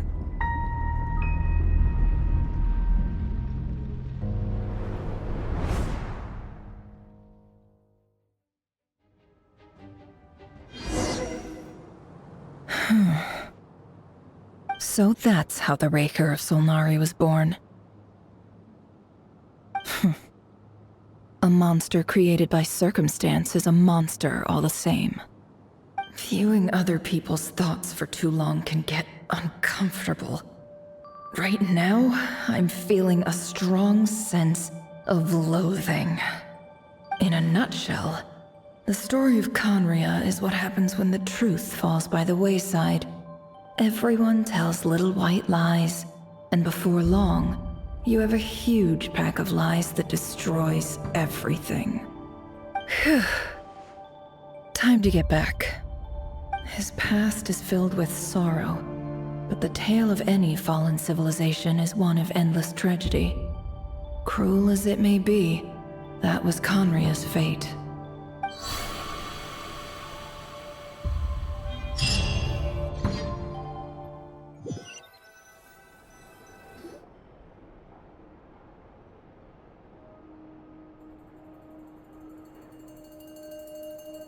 Everyone, I'm back. Can I get a standing ovation? Nefer! How are you holding up? Feeling okay? She's fine. Boss is a pro. Yes, I'm fine. You will have seen the events of Rerir's life through my thoughts. It's now clear that he is just a regular nobody, driven by personal tragedy, as he said himself. I mostly agree. There's only so much we can know about him from his memories alone, but they did give us a clear glimpse into his life in Conria. However, I would not consider Rerir to be a nobody. He was deeply involved in the events of that era. Yet, when the catastrophe of a generation strikes, nobody is safe. Sounds to me like you're speaking in riddles again. Is this you urging me not to abandon the people of Nod Krai in their hour of need? That's not what I meant. Although I do hope you choose to remain a part of the plan. Without you, the mission ahead will be all but impossible. Then try to remember that I respond better to the carrot than the stick. And I don't appreciate being bossed around. Now, as for you, Missy, you were excellent. You stuck to the rules of the ceremony and kept your mouth shut the entire time. Bravo. Cool. So, can you fill me in on the deets now? Most of what I saw went right over my head. Patience. You'll hear the whole story, don't you worry. But let's meet up with the others first. It will save me narrating it twice. Jahoda? Yes, boss. Let me get that door for ya. That's more like it. For a moment there, I was worried you'd forgotten about the first clause of your employment contract. Forgive my curiosity, but what does the first clause say? It says I gotta do the annoying stuff that boss is too lazy to do for herself. Like opening the door, pouring the tea, yada yada. Is that right? If something is in the contract, it's because she willingly agreed to it. Rest assured that the Curatorium abides by the very strictest of labor policies. You don't seriously think I'm cruel enough to treat her like my slave? In any case, I've hardly shied away from my share of the work today. Hope I don't catch Flins and Varka lounging about in their chairs, enjoying a leisurely cup of tea. There's nothing I dislike more than other people enjoying themselves while I'm hard at work.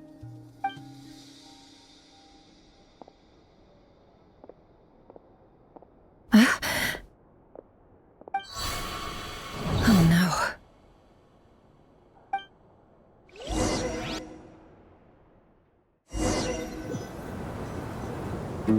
no. Sorry to disturb you, but we seem to have run into some trouble. Evidently so. Don't worry, I'm not about to leave you to fend for yourselves. I'm not that kind of boss. And it would go against the Curatorium's labor policy. I'm sorry? What did you hear me say? I wasn't talking about labor policy. Wait.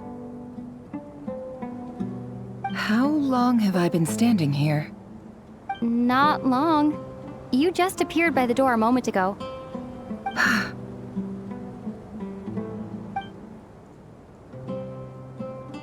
Boss, what's wrong? You look like you've seen a ghost. We've been tricked. We never left at all. Somehow I hallucinated that whole scene back inside the office. Hallucinated? But how? How indeed. This place should heed my will alone. All thoughts and actions that occur in here are just a result of pawns moving across the chessboard in a carefully calculated manner. And nobody has access to this chess set but me. So you control everything in here? More or less. But yes, it's a special technique of mine. Has anything like this ever happened before? Only once. It was the first time I used the chess set. Is there any similarity between what happened then and what's happening now? I suppose my thoughts are a little turbulent, which was also the case my first time. Is there anything I can do to help? The first clause of your contract clearly states that I only need your help with things that I'm too lazy to do myself. Meaning, you're not feeling lazy right now? Meaning, this is not something Jahoda can help with. The chess set is a personal treasure that I alone understand. I must be the one to find our way out of here. Boss, it's fine. Really. Let me do something useful. Oh, listen to you. Whatever would I do without you, Jahoda? What? Really? Yes, really. Where would I ever find another employee as obedient and servile as you? God forbid anything ever happens to you. Oh, okay. Well, anyway, I was thinking of fetching some water. There's gotta be a source around here somewhere. I suggest everyone finds someplace comfortable to take a rest. We gotta conserve our energy. Even though all this chess malarkey doesn't exist in a physical sense, mentally speaking, it's all real. And so is our tiredness and fatigue. You don't want to dismiss mental fatigue. Just because it isn't physical doesn't mean it's any less serious. But anyway, I got your backs, so don't worry about a thing. Don't I have the best employees? Jealous much? If we can find a suitable time, I'd love to borrow Jahoda for a day to help out at the Frost Moon Scions. Would you be amenable to that, Boss Nefer? Oh, Lauma. Have I ever told you just how pretty you are? Beauty runs from the tips of your antlers to the depths of your imagination. Time to rally, everyone. Follow me. As we continue our journey, the same rules will apply. That means stay focused and no talking no matter what we encounter. And don't disturb the chess pieces. You have my word that I will get us all out of here. This place looks familiar. That's not a good sign. There's someone up ahead. Time for a little chat.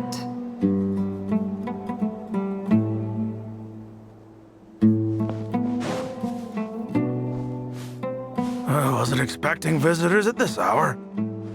Wait, is that? Oh, it's him. There you are. Sinue's been looking for you all day. I think he has some news for you. Oh yeah? What were you doing just now, Uncle Retinue? Hiding away some more loose change? I know I saw some Mora. What do you mean loose change? Oh, come on, I'm too old for this. Just pretend you saw nothing. Hey, kid. Mind telling me what Sinuhe's been up to recently? I'm trying to get in his good books and I need a way in. Get in his good books? Why? What do you want with my dad, Uncle Apepe? I've written a new song. I was hoping to showcase it at the next festival, but I'll need his approval. A new song, huh? I'd love to stay and listen, but unfortunately, Uncle Retinue says my dad's looking for me. Well, there's plenty of time and I'm not going anywhere. See that pile of stones? I'll be sitting there warming up my vocal cords. Come find me when you're done. Pile of stones. Got it.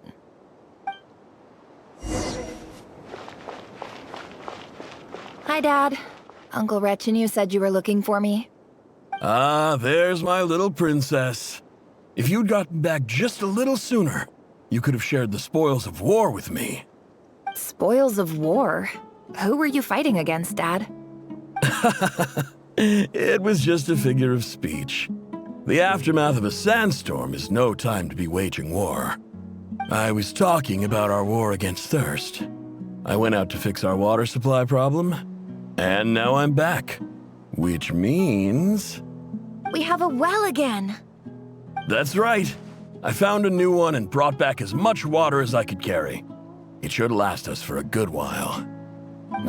If it wasn't for these blasted sandstorms, our wells wouldn't be caving in. You wouldn't be spending all your time out searching for new water sources. As the chief of our tribe, I'm supposed to be leading us out of hardship and poverty, onto better things. You know how prosperous our ancestors were. I've told you all the stories. And look at us now, squeezed into these hovels.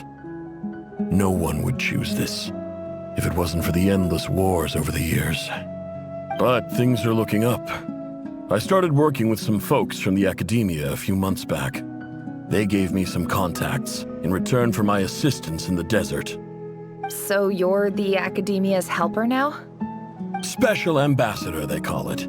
Think of it as a partnership. It's nothing bad, okay? We've been isolated here in the desert for too long. Seeking opportunities elsewhere is the best thing for us, and the fastest way to progress. So, do you get anything good out of being a special ambassador? Of course. My luck's improving all the time. One day, I swear I'm gonna lead us out of this place. We'll find somewhere new. Somewhere better.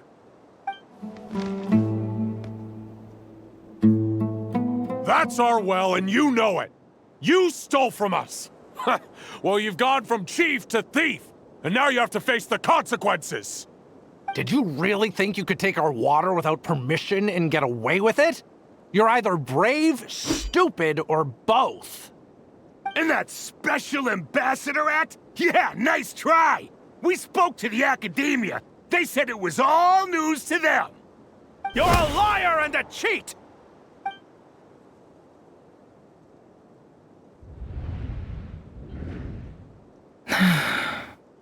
I heard Jahoda gasp, but I don't blame her. Most people are terrified by the sight of blood. Corpses strewn across the ground. The wounds are clearly from scimitars and daggers. The desert dwellers' weapons of choice. There's a handwritten note on the ground. Let's see what it says. Halil, this is Sinuhe, chief of the Shimti tribe. Surely you remember me. I was the one who helped you and your colleagues avoid the quicksand in the desert. This is my second time writing to you. I assume my last letter must have gotten lost in the mail, as I didn't receive a reply. I hope this one makes it to you safely. I'm writing to you because I need some help. That sandstorm the other day completely blocked up our well, forcing me to look for another water source in Iab and Unut territory. It was a matter of survival. Praise the gods. The well of the Iab tribe was intact. It was my last resort. I drew what water I could and left, but not without being spotted. I fear they will retaliate. You told me to write to you if I ever needed help. You said you'd be my ally in the academia. I urgently need you to formally recognize my title of Special Ambassador and send some of your people to assist me for a few days. It's the only way I can convince them that this was the academia's decision and prevent them from retaliating. This is an emergency. Please send help as soon as possible. Looks like this letter never got sent. The writer died a grisly death, and the letter was trampled into the ground. It's badly defaced. Some parts are barely legible. What a ridiculous lie the surviving Shimti tell. Their whole village was butchered over a sip of water.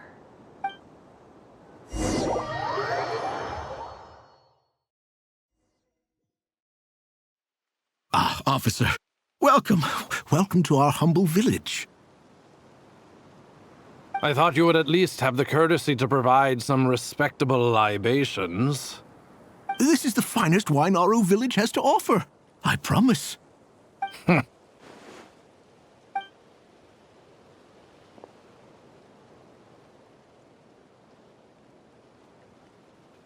The Academia has agreed to reserve a single space for a candidate from your village. But I remain skeptical of this entire endeavor.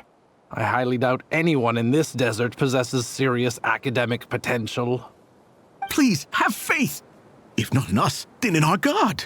The child we found shows great promise. I beg you, take her away from this place. Give her a chance.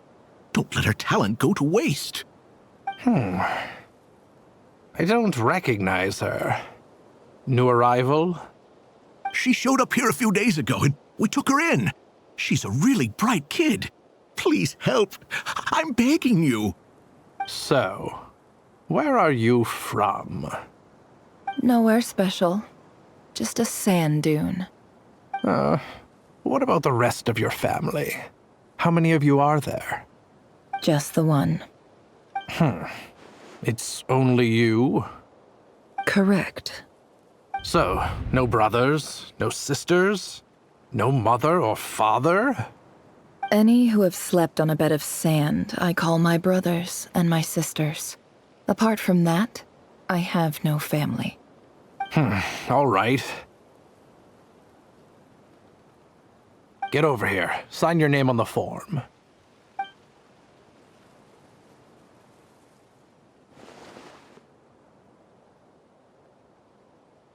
Nefer? You're rather fair-skinned for a desert dweller.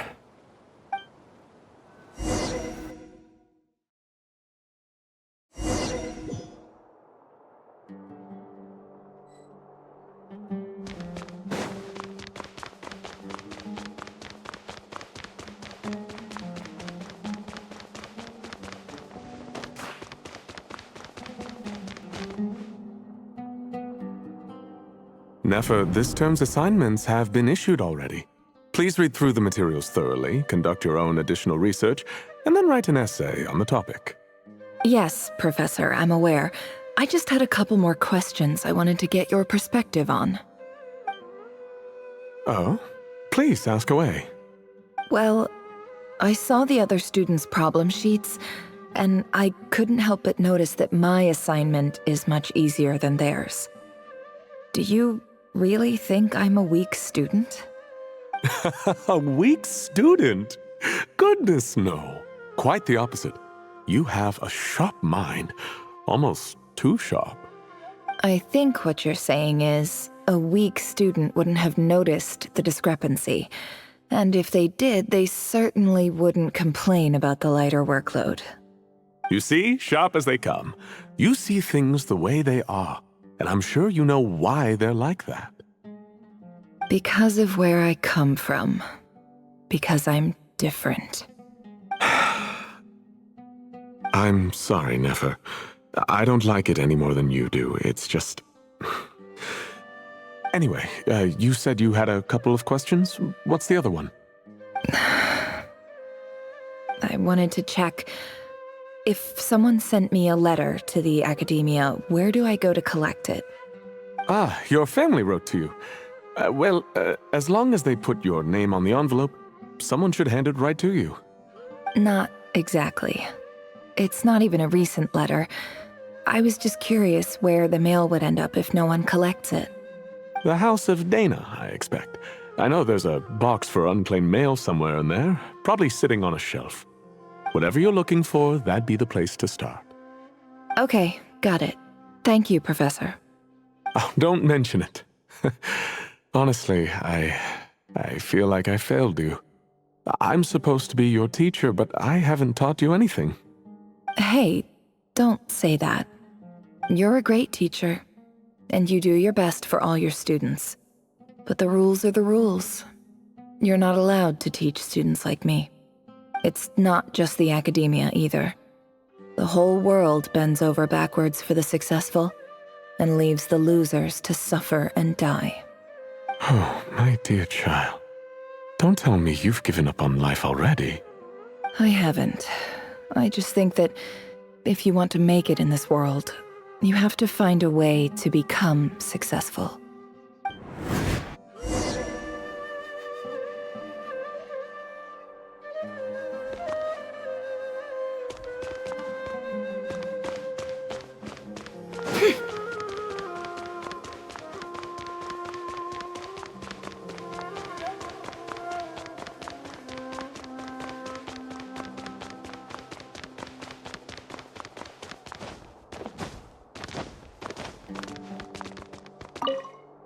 This must be it. A big cardboard box full of unclaimed mail. And probably some letters that ended up here by mistake, too. Let's take a look.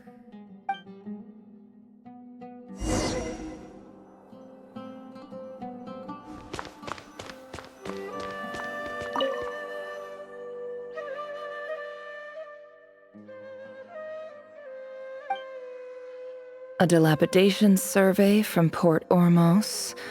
Looks like it's from a Core of 30 representative. What a strange thought. A bunch of mercs losing sleep over rundown buildings. This one was never even opened. I guess the recipient didn't care what the Core of 30 had to say about anything. Who was it addressed to? I don't recognize the name. But it must have been a Ksharawar professor.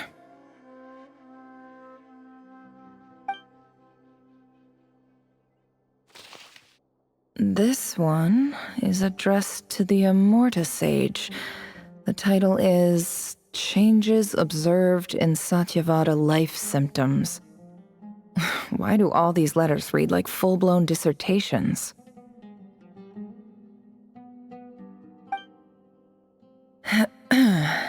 Guided by the incense, we became lost somewhere in the forest.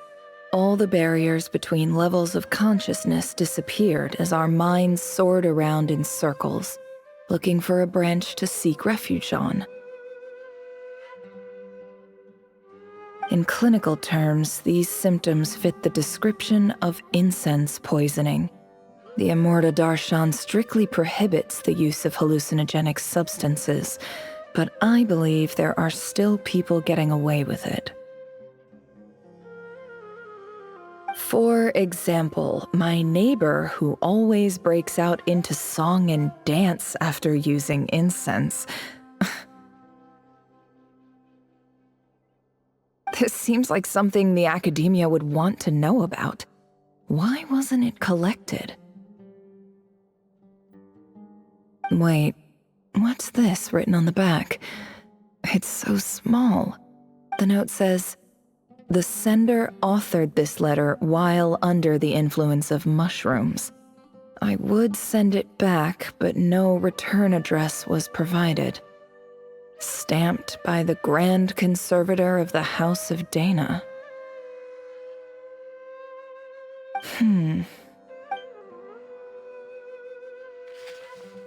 This next one is addressed to Grand Sage Azar?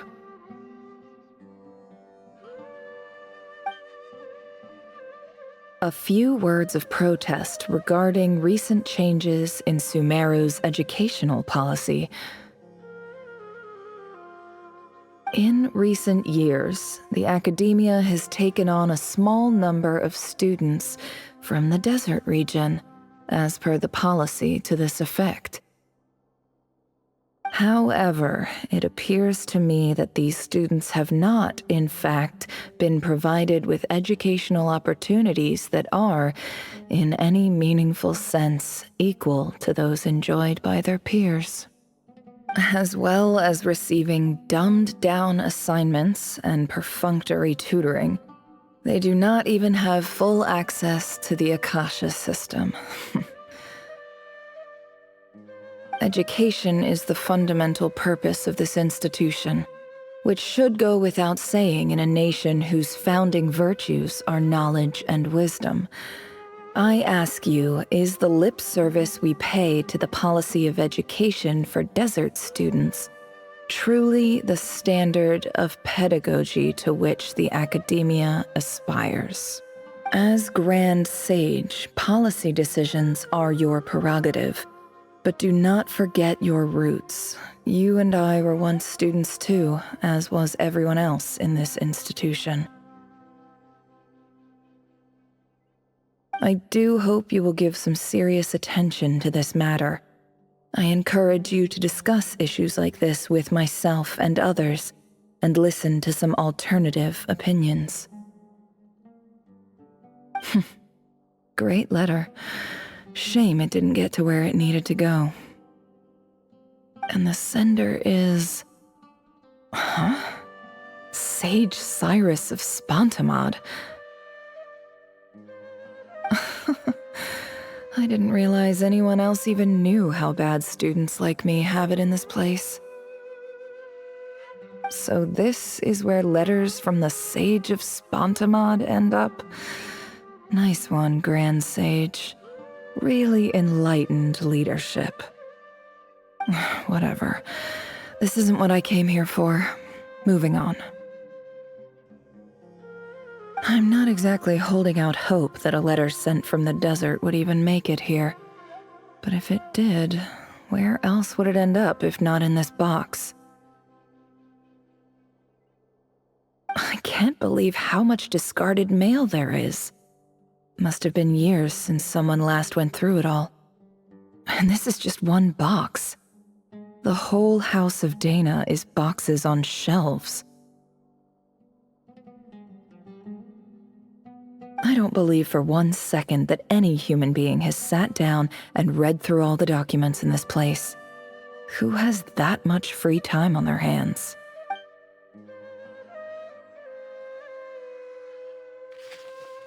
Wait, could this be it?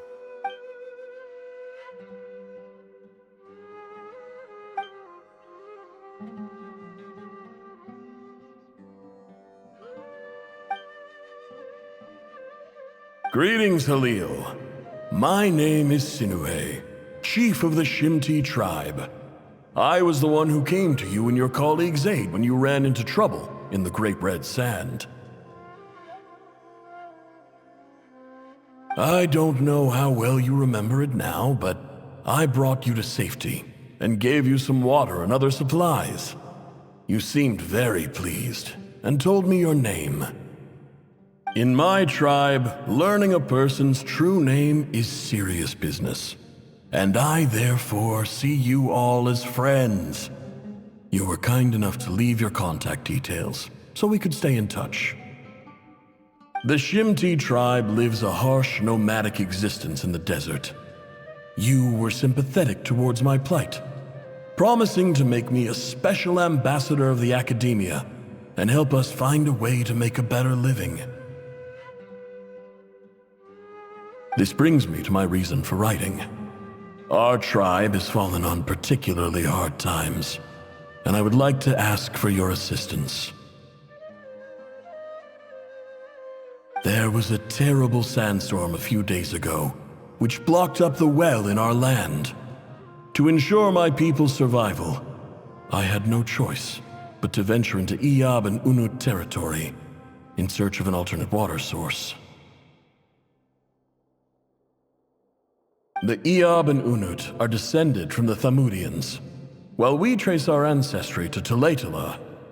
We worship the Lord of Flowers and have had relatively good relations with our fellow tribes up until now.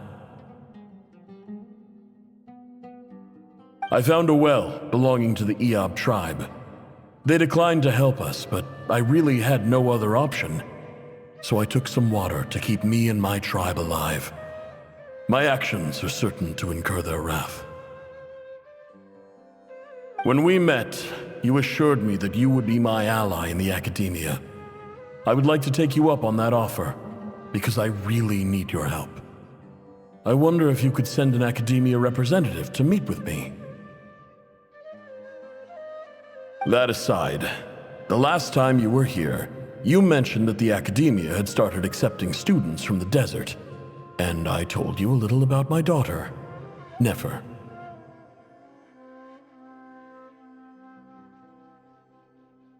We have next to no resources here in the desert, and my power and influence are limited. Would you consider enrolling my daughter at the academia? She is a smart girl. I know she won't disappoint you.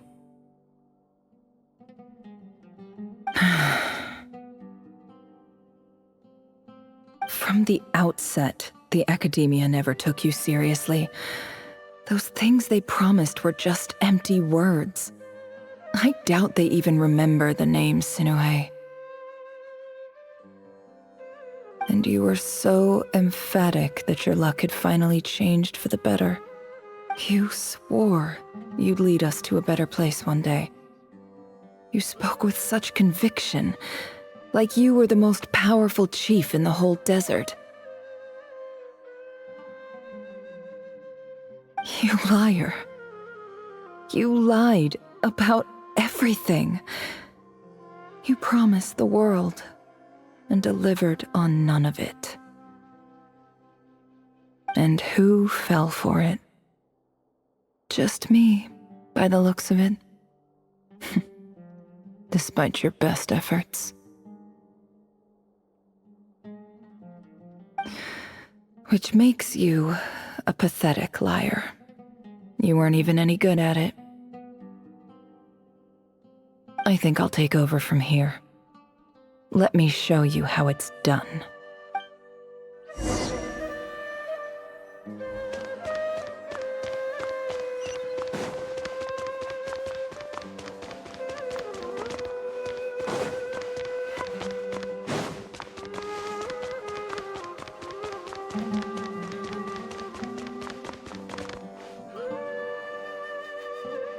I just came to say goodbye.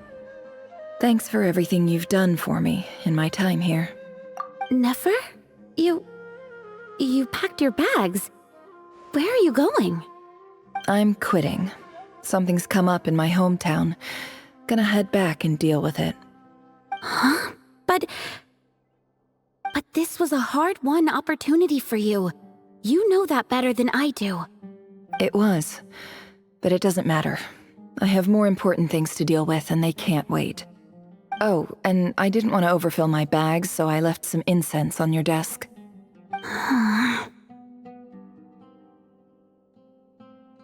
What's wrong? I thought you liked incense. Although, I did read somewhere in the House of Dana that it has hallucinogenic effects. Don't use it all at once, all right? Isn't this the stuff you brought from your hometown? You're just letting me have it? But you said it's a rare and valuable commodity. Yeah, about that. I lied. It's not rare at all. There's this bunch of ruins near my hometown that are practically overgrown with this plant.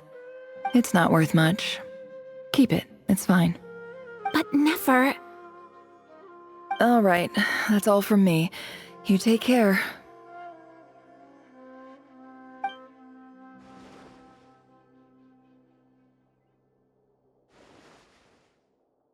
Don't forget me, okay? I mean, we're more than just classmates, right? We're friends. Yeah, I'll remember you. I lied again. That incense is worth a fortune, and it's a rare find even in those ruins. And as for remembering her, I have far too much to do when I get back. No time to reminisce. I'll be lucky if I even make it through this alive. But either way, I expect I'll forget you pretty quickly.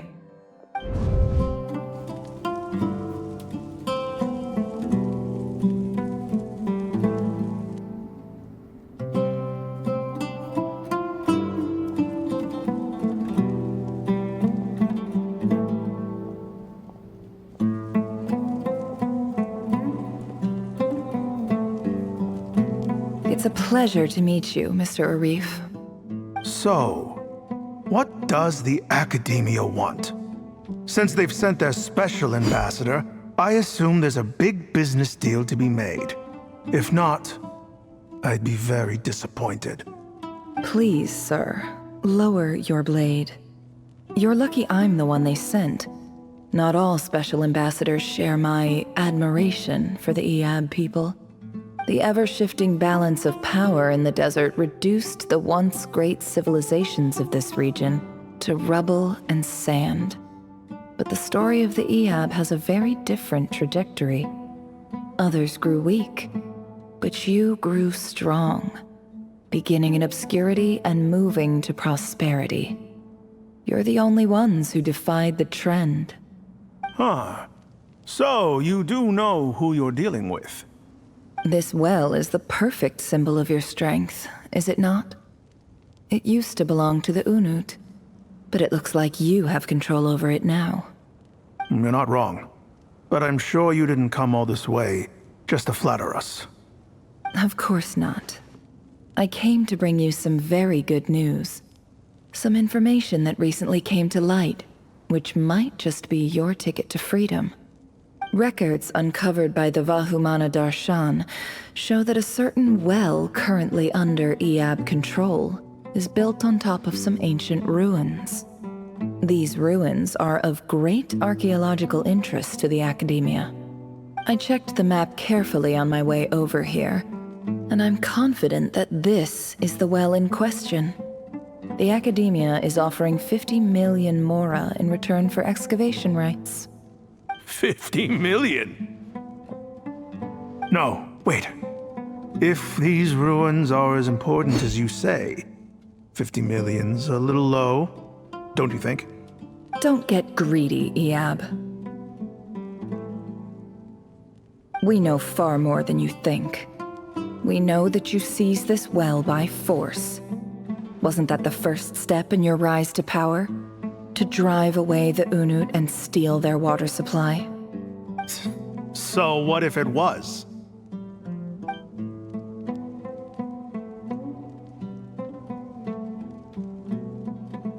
Don't worry. As unscrupulous as it was, it's something we're willing to overlook. The Academia is only interested in dealing with the de facto power holders in the region. I hope I am making myself clear. And I hope your words are the truth. If I find out the Academia is trying to play me, I'll hunt down every one of your people and make you watch as I cut their heads off one by one. I assure you, Chief, that would not be in your long-term interests. You don't want to make an enemy of the Academia. You see how I'm dressed, don't you? I appreciate that you've never been to the rainforest, but surely even you recognize an ambassador's attire when you see it. And what does a barbarian like you have to lose anyway? You really think the Sumeru Academia would bother to come all this way just to lie to you? We have more important things to worry about. All right, I take your point. The Academia is the highest authority in the land. I'm sure you're trustworthy people. In that case, we have a deal. We will sell you the excavation rights. I'd like to thank you, Ambassador. This is good news indeed. Excellent news. In fact, it calls for a celebration. Would you do us the honor of staying a while and enjoying some Eab hospitality? Gladly. I am partial to wine myself, and I trust you are as well. So let's indulge in a few drinks together, in celebration of this momentous occasion.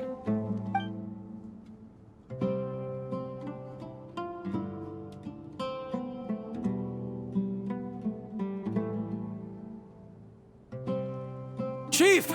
Chief, it's an emergency! It's the Unut. They've taken the well. What? Well, don't just stand there. Take it back. Yes, Chief. I have every confidence in the Eab's military superiority, and yet... What is it? The Unut's response was alarmingly fast. The day after we reach a deal, they seize the well. This can't be a coincidence. Perhaps there is a traitor in your midst. I don't think so. I am obliged to remind you, Chief, that the Academia will only deal with the de facto power holders. If you cannot regain control over the well, I'm afraid you won't see a single mora of that 50 million. No! Please, Ambassador, just give me some time. I swear the Unut will not get away with this. That well is ours, and so is the mora. Glad to hear it. I will wait here for an update.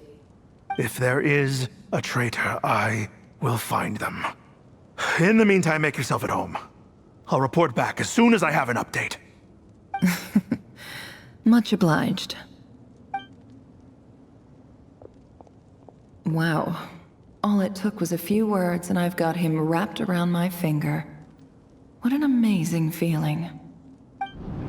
So, in summary, Ambassador, the Academia would rather negotiate with our tribe instead of the Eab, yes? The Eab are ruthless murderers who don't listen to reason. And now they have the gall to interfere in our research projects in the desert region. So let me ask you, Chief. If you were the Academia, what would you do? Kill them all, of course. Precisely. The Academia does not tolerate those who stand in our way. The Eab have held back our academic pursuits for too long, and our patience is wearing thin. At the same time, there is simply no way that the Academia can be seen to be intervening in desert affairs. I'm sure you understand where I'm coming from. We have our own rules out here. If the rainforest dwellers raised arms against a desert tribe, it'd start a bloody war. Right. We can't confront them ourselves, but we can support their enemies. The Unut have always had strained relations with the Eab, which makes you our natural allies. Natural allies. Weren't the Eab your allies once? You were quick to send them after us to protect your interests back when we stole that water. And now look at you. You're at each other's throats. Let me be clear. The Academia wishes to collaborate with the legally recognized rulers of the desert in this matter. We are asking for excavation rights to that well, and our offer is 50 million mora. Say no more. I believe we have an understanding. Good. Then I suggest you get to work. Get us access to that well, and the mora's yours. You see, Dad? Lying is easy when you know how. People will believe anything.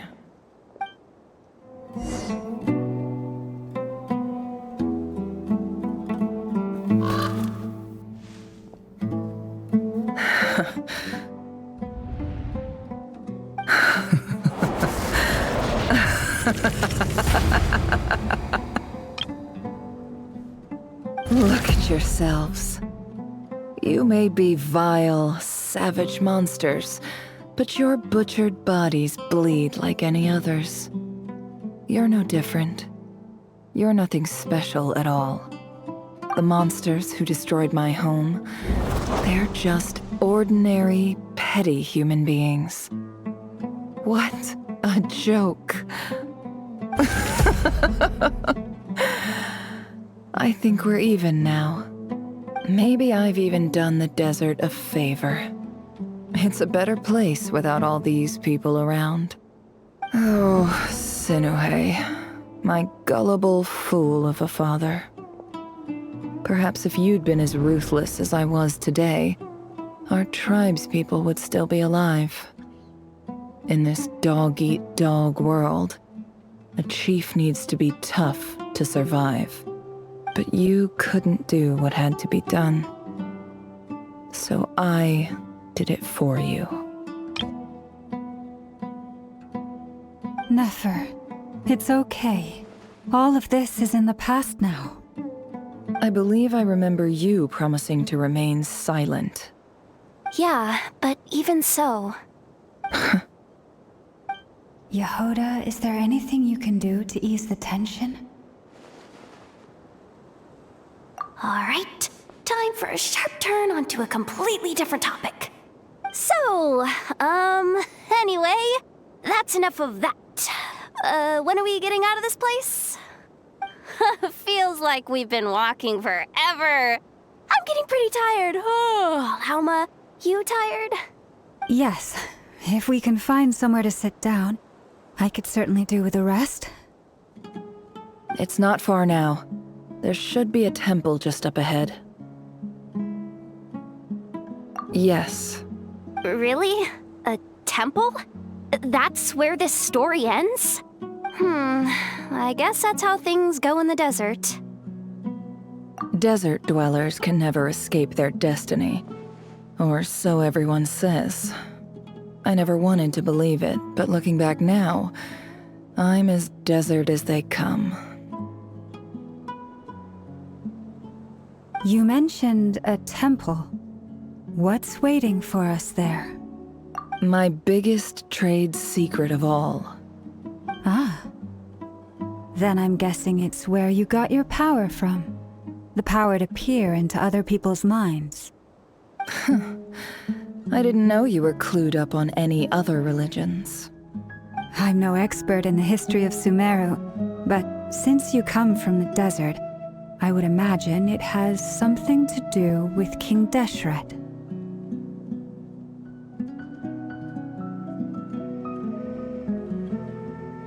Sounds impressive. Oh, I know who you mean. General Mahamatra Sino. The spirit of Hermanubis dwells within him. That's Boss Nefer for ya. She knows everything. Sino's hardly a figure of obscurity, but I know about Sethos too. What about him? Is he a big deal or something? Well, he's not a small deal, let's put it that way. Please, this is the bare-bone basics. Save the flattery. Thanks for your patience, everyone. I'm sure it's been a lot to take in. With any luck, that's our exit just up ahead.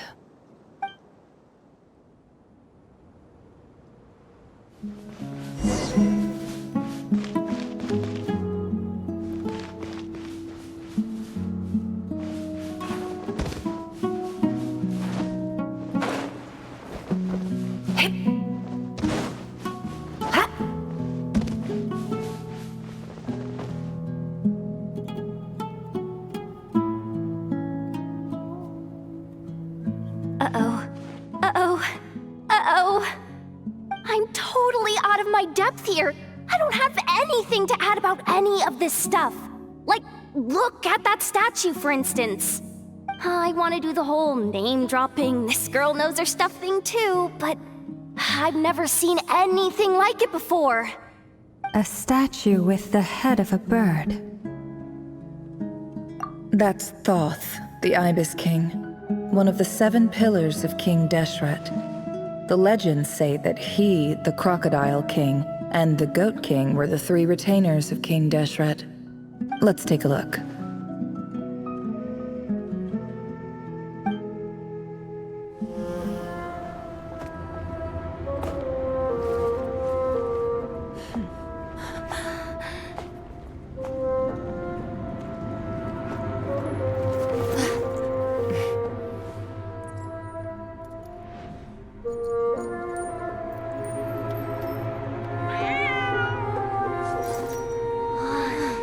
It's just Ashru. So, all is well?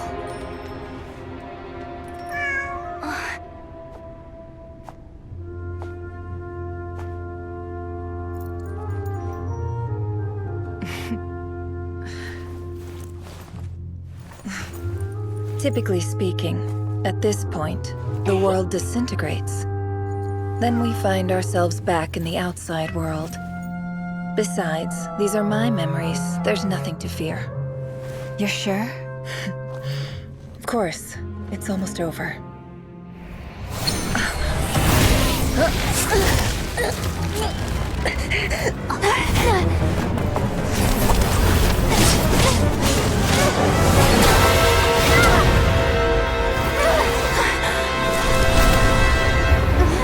Nefer! Hey! Hold on!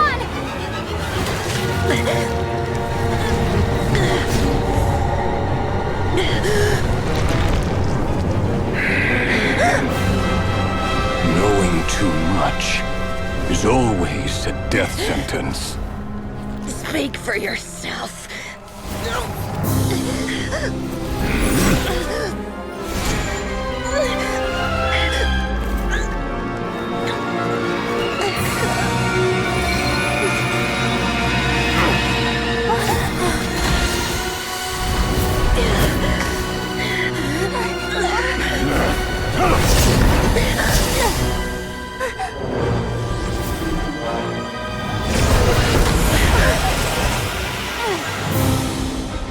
How repulsive.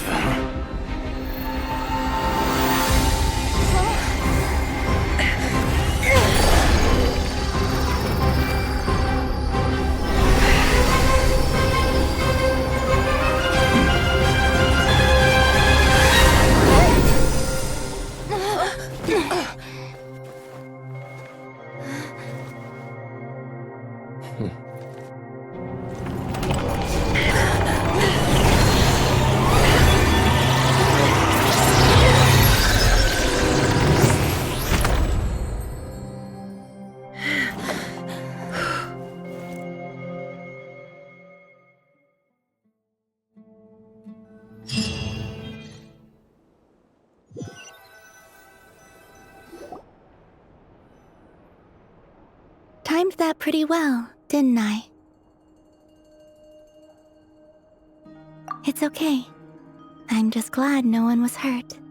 Paimon noticed you doing something too, Dainsleif.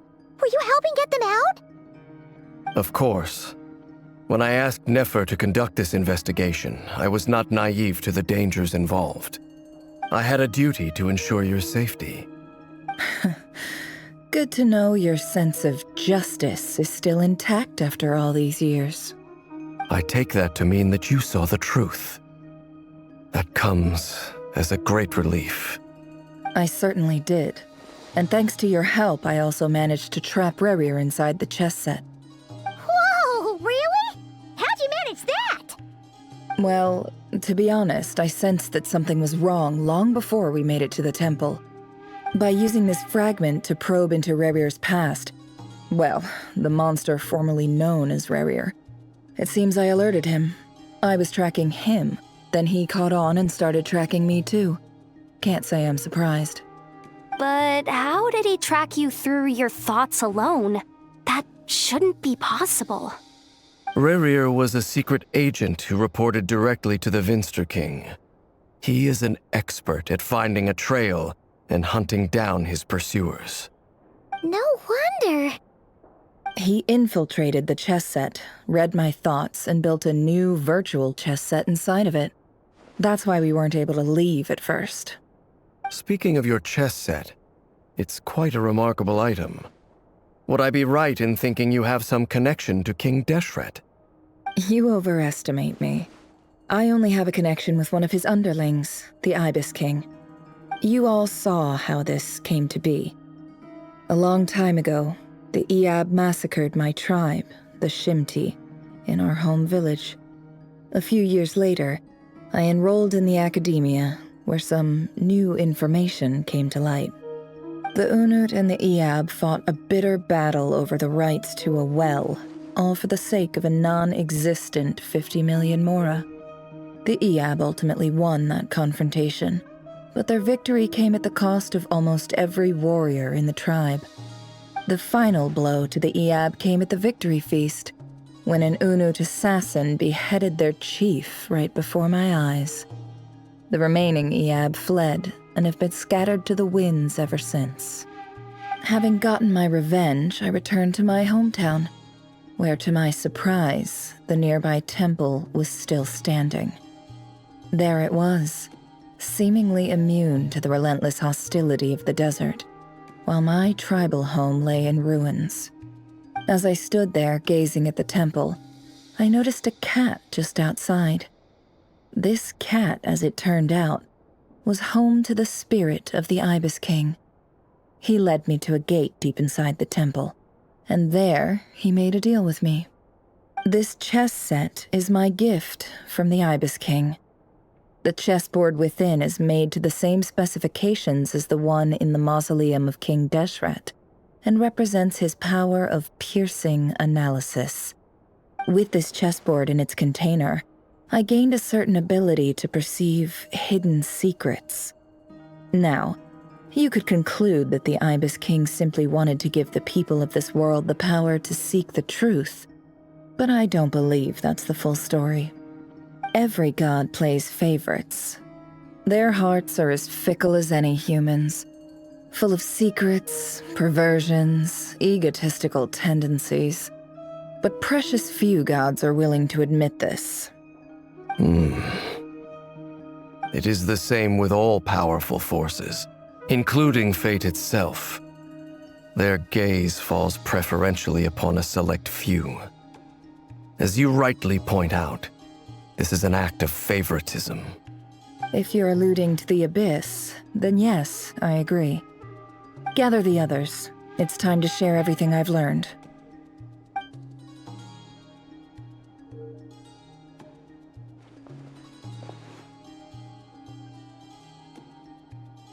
Thank you all for being... As promised, I did some further investigating into the Reicher of Solnari's background.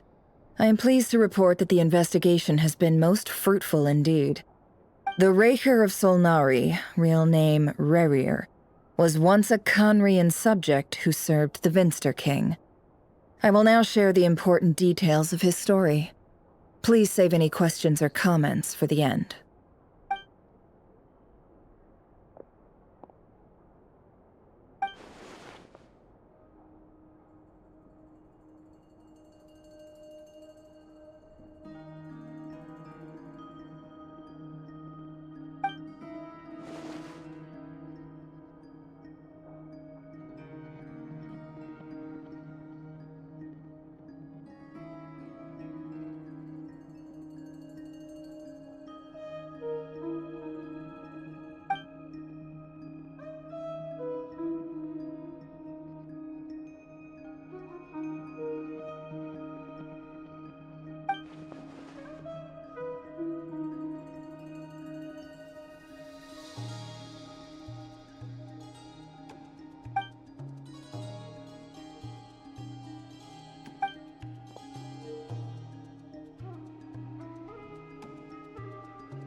So that's why he's so obsessed with the moon.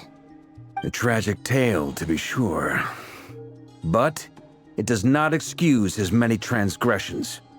No matter how much Rerir suffered in the past, the fact remains that he is what we know today as the Wild Hunt, wreaking havoc upon innocent lives in Nodkrai. He becomes more dangerous with each passing day. If left unchecked, it is simply a matter of time before all of Teyvat suffers the consequences. This is a threat that the Knights of Favonius cannot ignore. A question for Miss Columbina. Forgive me if this is presumptuous, but have you ever seen the spatial gateway that appeared in Rerir's memory? Never. But I have heard stories of something called the Moon Gate, and this seems to fit the description. Miss Lauma, any thoughts on this? In the lore of the Frost Moon Scions, the moon is believed to hold many secrets. Some sources speak of ancient knowledge, others of a gateway to the unknown.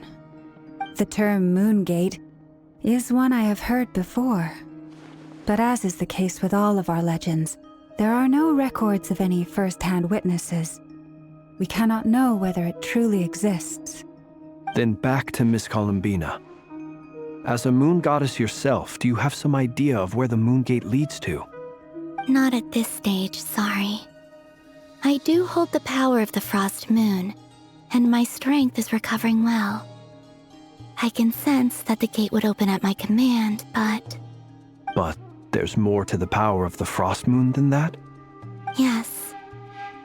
A moon goddess has the right to open the Moon Gate, since it is a path to the moon. But as Nefer mentioned, holding open a spatial gateway takes a huge amount of power. And right now, I need to conserve my energy to fight the Reicher of Solnari. I'm afraid this is one mystery we may have to leave unsolved for now. I agree. Better to save your strength. But if you'll humor me for a moment, I have a bold conjecture of my own regarding the world beyond the gateway. I highly suspect that neither Tholindis nor Rerir made it through unscathed. The evidence pointing to this is the fact that the Rehir of Solnari exists in the form of countless fragments. With the abyssal power he wields, no ordinary foe can touch him, let alone tear him to shreds. And yet, the Wild Hunt proliferates wherever his scattered fragments lie, drawing hordes of monsters to many different locations across the land. So your theory is that Rerir was physically torn to shreds by some powerful force? Hence, why the Wild Hunt is a distributed phenomenon, rather than a unified one? Makes sense to me. Explains why the Wild Hunt is so pervasive, and why he's been trying to piece himself back together. He was whole to begin with, and he wants to be whole again. Without the power of the Abyss on his side, he almost certainly would have perished the moment he was torn apart. But the Abyss, much like a curse, has kept him alive. I could not agree more. The power of the Abyss is most surely a curse.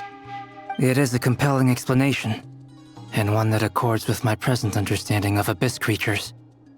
Whether the life form in question is primitive or advanced, if a curse has extended its lifespan unnaturally, it will continue to survive in spite of everything.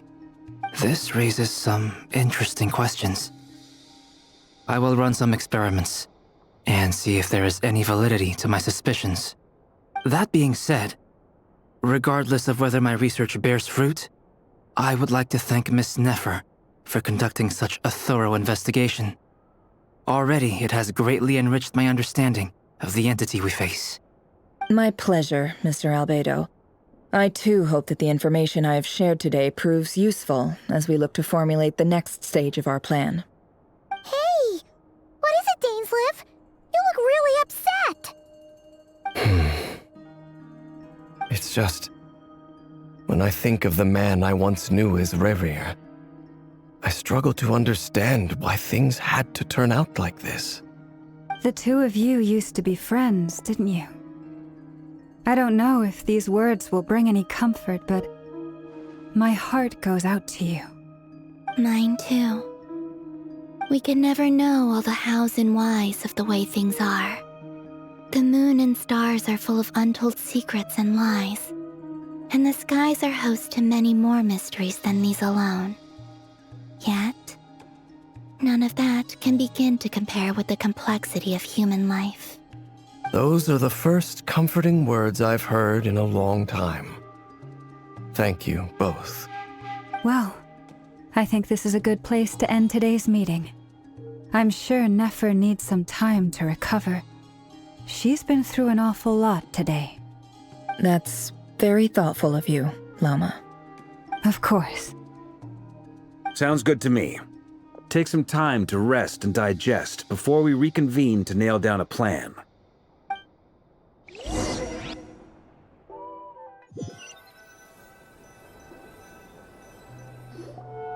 Hey, is this a bad time? Hope I didn't kill the conversation.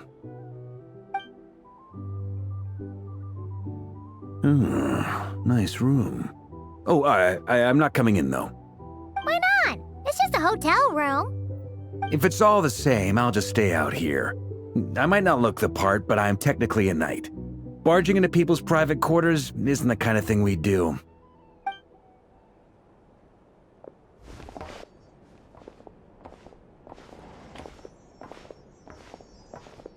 Anyway, Nefer went back to the curatorium to get some rest. But before she left, she shared some things with me that I thought you should be aware of. Firstly, although she managed to trap the Raker of Solnari inside her chess set, there's no guarantee that the power of the Ibis King is any match for one of the 5 sinners. Their powers are beyond our comprehension. It's only a matter of time before he finds a way to break out. We have to come up with a plan and take care of him before that happens. Honestly, Paimon figured that might be the case. So, how long have we got? Well, I asked her that same question. She talked for a long time, but for the most part, it seemed like she was trying to convince me how precious her chess set is. What a long and storied history it has. It felt like some kind of sales pitch, you know? The kind where you end up handing over Mora against your will? Anyway, after all that, she finally answered the question. 2 days, at most. 2 days? Holy moly! Can we even recruit enough help in that time? That remains to be seen. Which brings me to the second issue. Dainsleif is obviously conflicted about this whole thing. But given how little time we have, there's no way we can pull this off without his help. You have some history with him, right? Do you think maybe you could talk to him for us?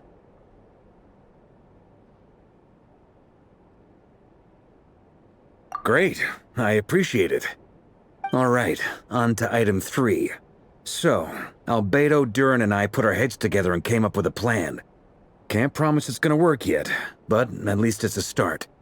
We figured we'd bounce the idea off you first. We'll explore it further once everyone's recovered. Oh, Paimon's dying to hear this. All right, so here's what we're thinking.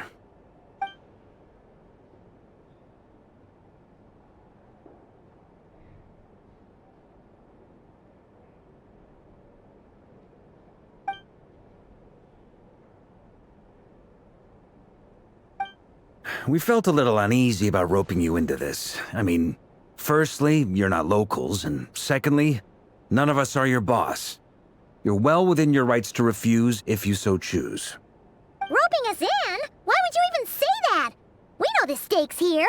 It's all of us against the Reher of Solnari, or none of us stand a chance. I choose my words very intentionally, I'll have you know. I like to think there's an art to striking a down-to-earth tone even when the stakes are through the roof. Sir Varka, I have a few thoughts about this plan. I'm all ears. I think we can be more flexible with how the roles are allocated. In my view, the most sensible lineup would be like this.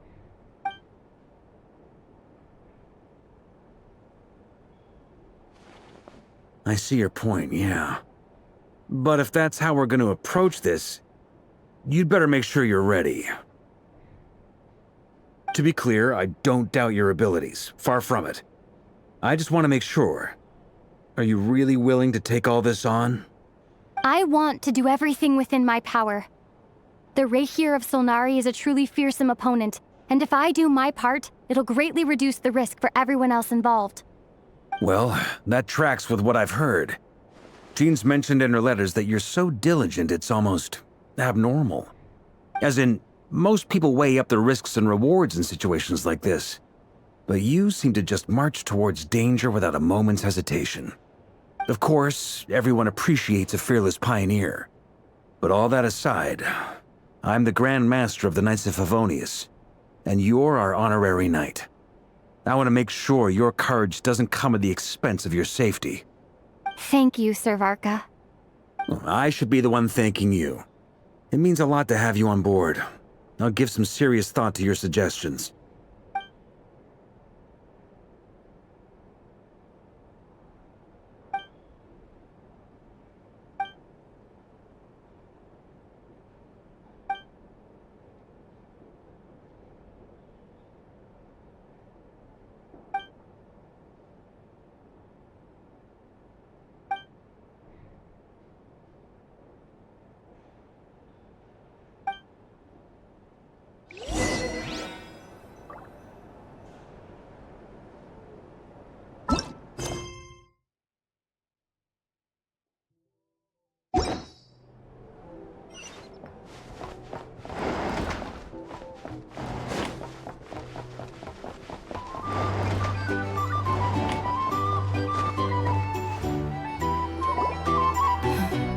This is a thorough plan, but I do have one last question before we take action. How can we be sure that our enemy won't leave the designated area? Great question. Albedo's been hard at work analyzing Rerer and the Wild Hunt's behavioral patterns. His conclusions are as follows. Firstly, from the earliest known confrontation until now, Rerer has never displayed any ability to manipulate the dimension of space. So it's unlikely he has any power in that domain. Secondly, he seems to have a particularly strong vendetta against our group. If we put him in a fight-or-flight situation, he'll choose to fight every time. Thirdly, finally, and most importantly, he is consumed by hatred, both for the moon and for his enemies. Turns out, we tick both of those boxes. We have a reincarnated moon in our ranks, and a spy who accessed his private memories without permission. He'll be baying for blood, not looking to escape. As someone who's had their fair share of interactions with the Wild Hunt, those all seem like valid observations to me. Understood. Then I will defer to the verdict of the group. Well, everyone, that's the plan in full detail. Albedo and Durin are carrying out their part as we speak. Plan approved. Scheduling. Okay, any firepower you need, I got you covered. Let's light this baby up.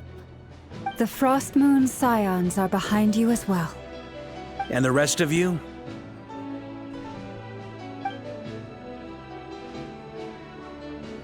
No objections?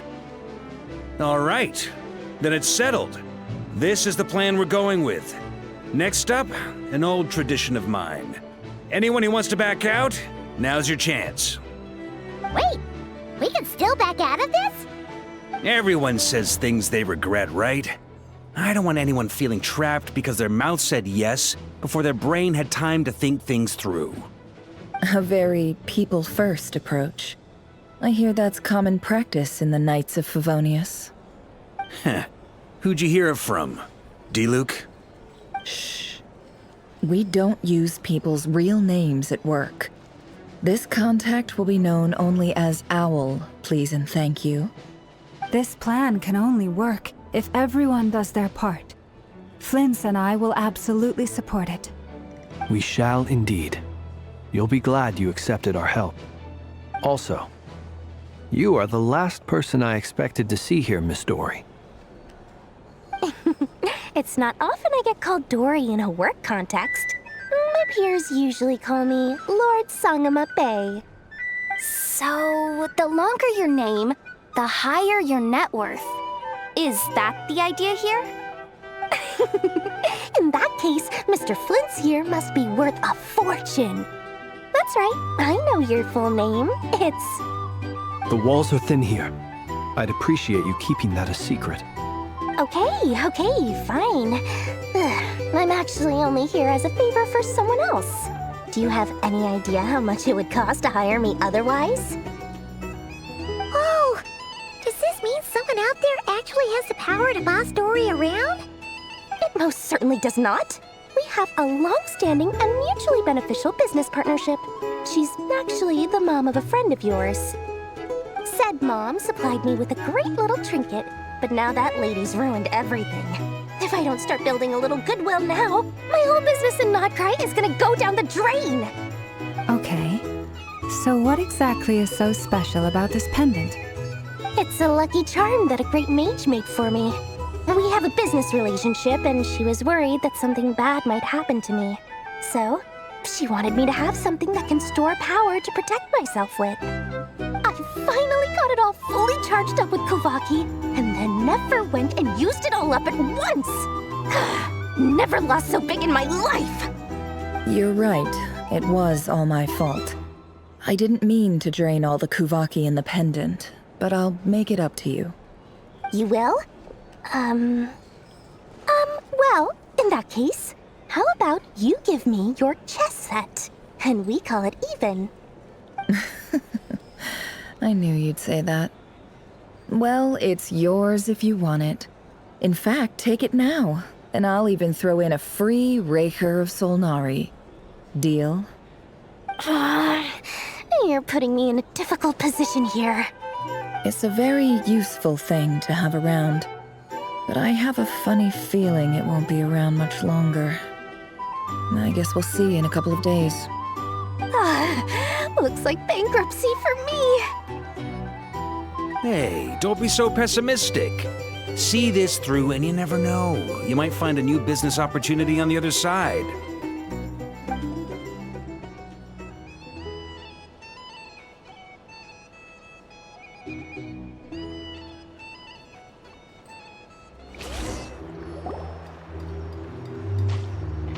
Dory! How are things going? Feeling ready?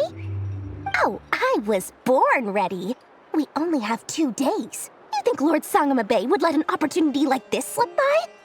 Don't forget, when something's in high demand, the people with the goods on hand get to charge the highest price of all, even higher than the sellers taking advance orders.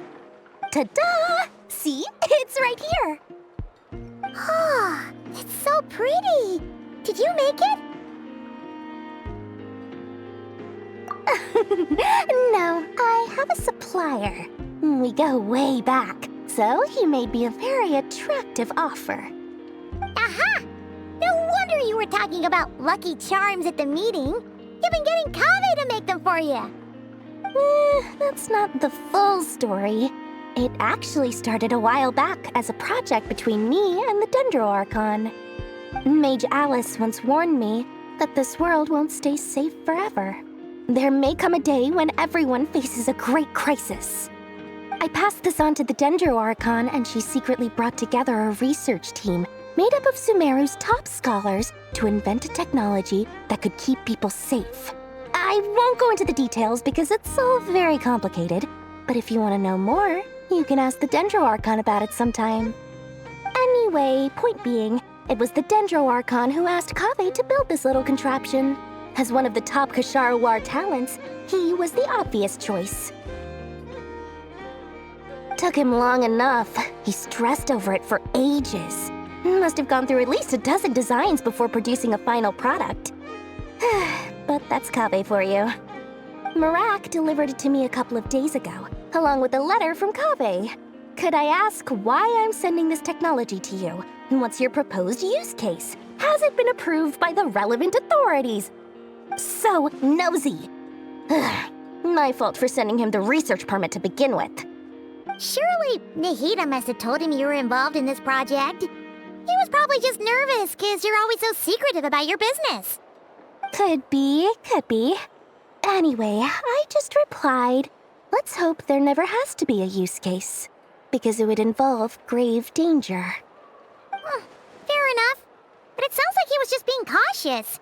He probably felt responsible as the one who made it. Or maybe he was asking as a favor for his housemate.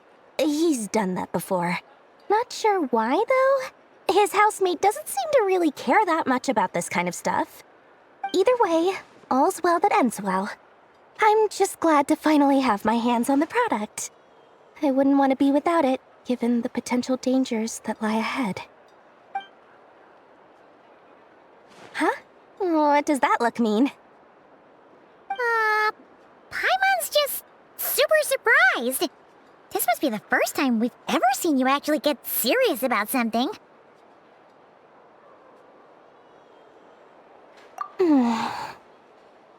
Well, a long time ago, I made a promise to myself. I promised that I was gonna live every day of my life with a big beaming smile. Obviously, Mora plays a big part in that. But there are always gonna be times in life when you have to give something back. That could mean paying back a debt, returning a favor, or showing some kindness. Alice has been a huge help to me over the years. She was the first investor I ever had. And I want my investors to know that Lord Sangamabe is the best in the business. And more than that, no one knows what the future will bring. Whatever happens, I want to make sure the Dendro Archon and all of Sumeru is prepared to face whatever comes. Oh, that? I was just making sure Nefer and I are square. Don't be thinking it was some sort of benevolent act. I'm no saint, so don't treat me like something I'm not. My priority is doing the business that I want to do. So long as my conscience lets me, but it usually does. That's the Lord Sangamabe business model. All right, if you say so. I do say so, and that's the whole point. I'm a businesswoman. Don't go trying to figure out what kind of person I am. You'll exhaust yourself. Much easier for everyone involved if you just take my word for it. Oh, and could you two help me get this stuff where it needs to be? Thanks so much. You're my favorite assistants.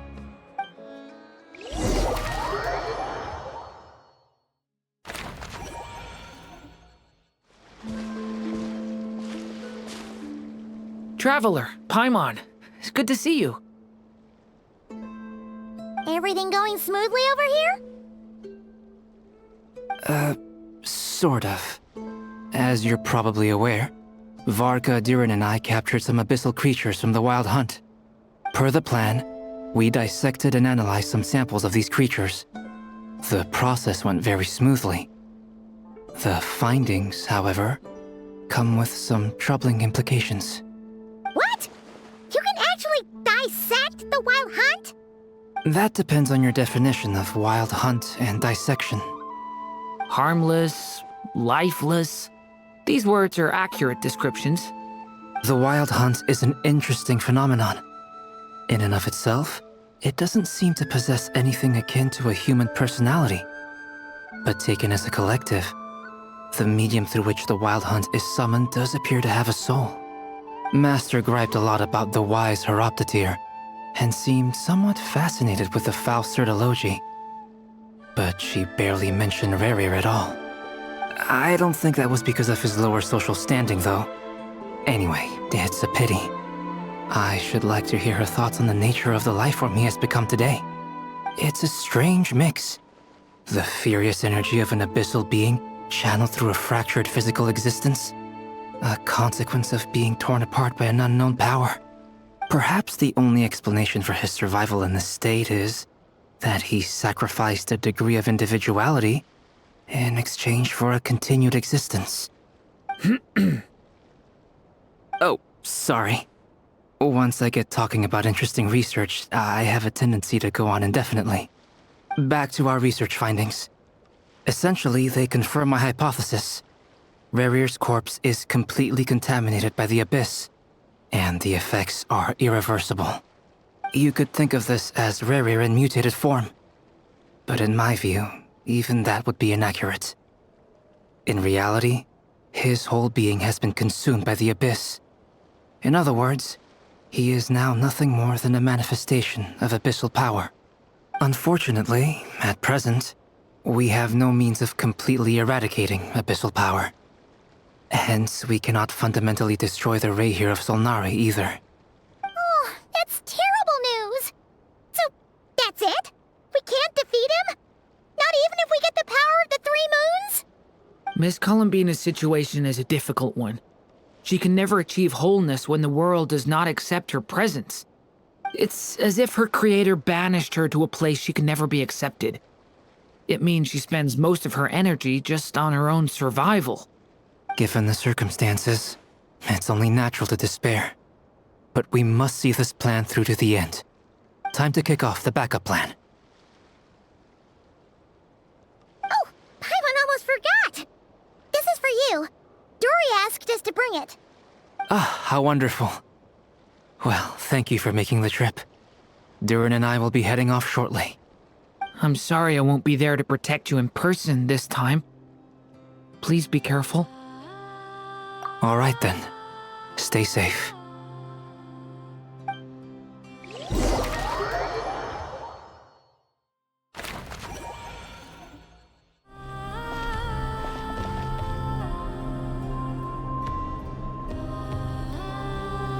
Miss Lauma, is everyone here? Yes. The fate of my flock is in your hands, Grandmaster Varka. Please keep them safe. My lady, what are you saying? Within the next 24 hours, we will face the biggest crisis the world has ever seen. This is not a burden that we deserve to bear, but I believe that we reap what we sow in this life. So I intend to act. I must do what I think is right. For me, that means fighting for the future of Krai. This gentleman is the Grand Master of the Knights of Favonius, Varka, Knight of Boreas. In my absence, please follow his lead. Hey, everyone. Guess I should introduce myself. Well, to start with, I know my way around a battlefield. Biggest strengths are honesty and hard-workingness. Anyway, point is, I don't intend to let Lauma down. I'm gonna do everything in my power to keep every last one of you safe and sound.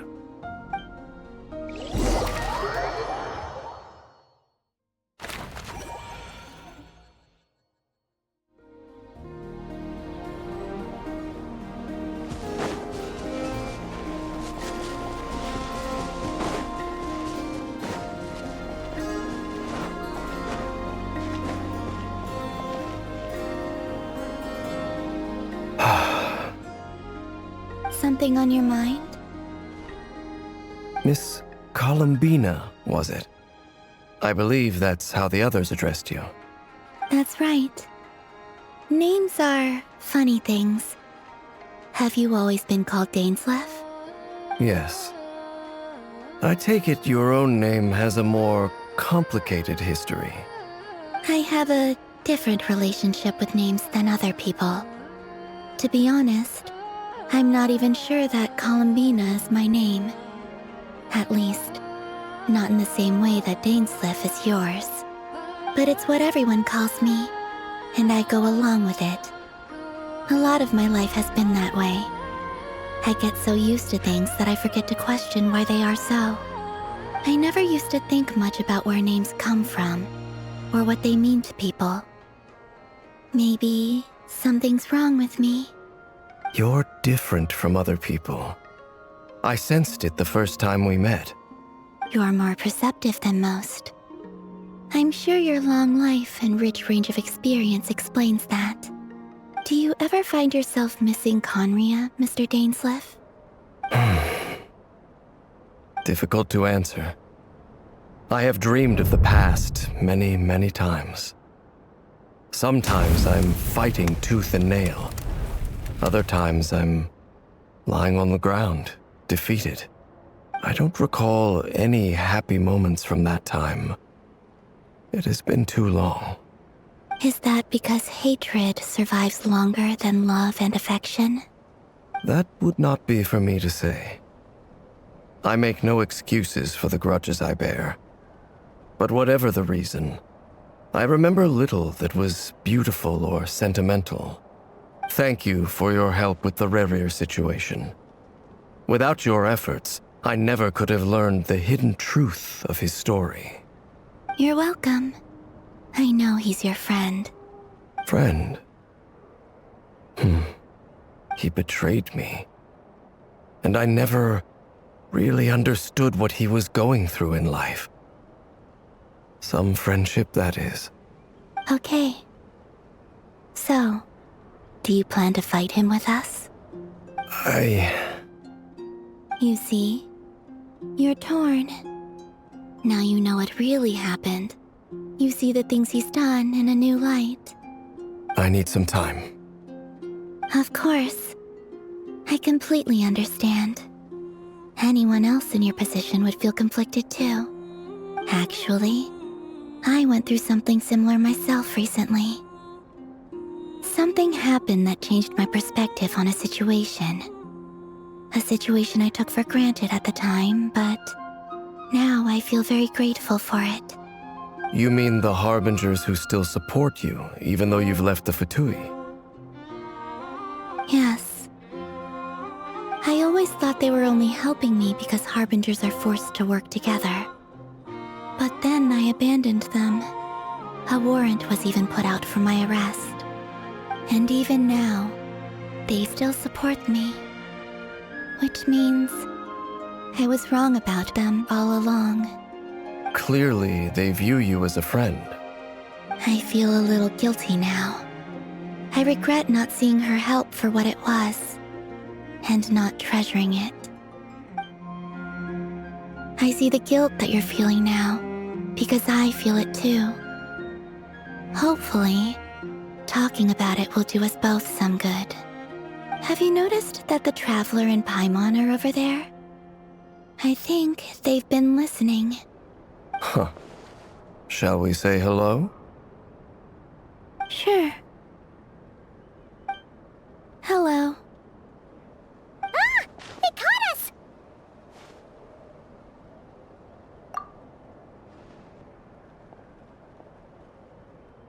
I apologize for making you worry.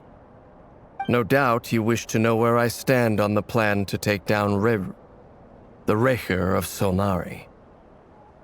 I'm afraid I need a little time, but I will seriously consider joining you. You will? Oh, thank you so much! Everyone will be so grateful to hear that! They needn't be. This was something that I was going to have to face up to eventually.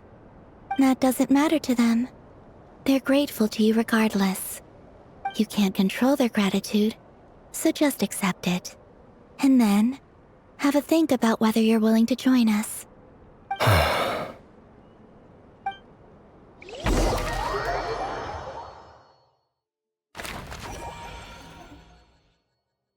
It's nearly showtime! Let's go rendezvous with the others. You know the place.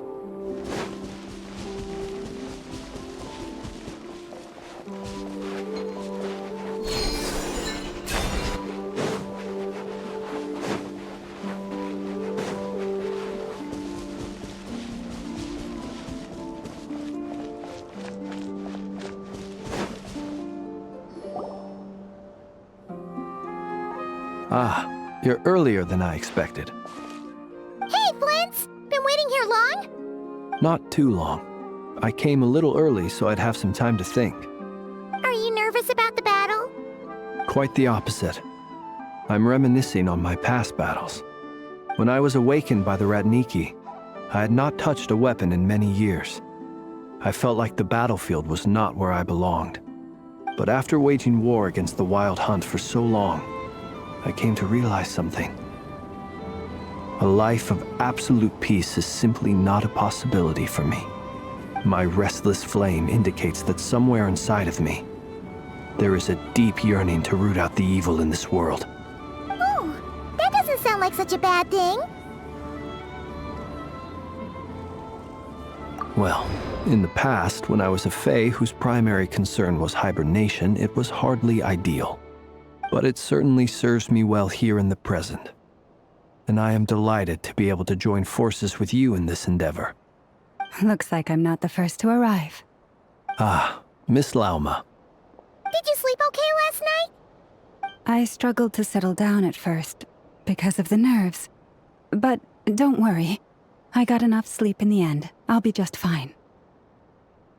Please, I'm just doing my part. Nefer! Over here! Aino asked me to relay a message. She said Ineffa will be on high alert and keep a close watch over all secondary districts where defense is required, providing support as necessary. Meanwhile, Aino herself will provide range support to us directly, using her latest invention. Excellent. My thanks to all involved. The chest set's looking a little unstable. It won't hold him much longer. We should be prepared to engage at a moment's notice. No sense sitting around waiting. Let's make the first move while we still have the option. I agree. Paimon, find a safe hiding place. Got it! Be careful, Traveler! I will.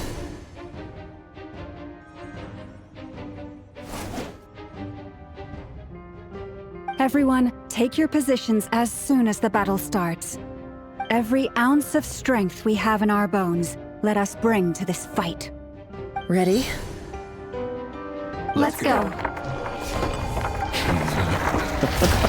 I've seen all your futile ploys before. You have become the authors of your own demise. I wouldn't be so sure about that. You are merely a moment of sport before I tear down the moon.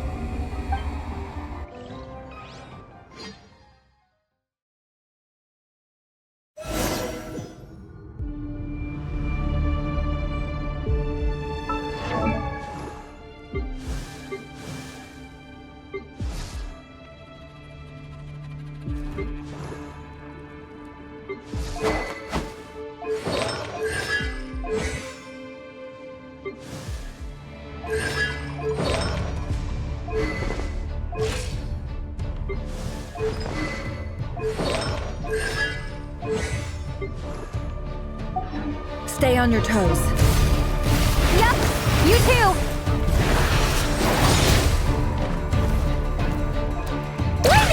you guys. Big fist! Moonlight betrays you. Be silent. To dust.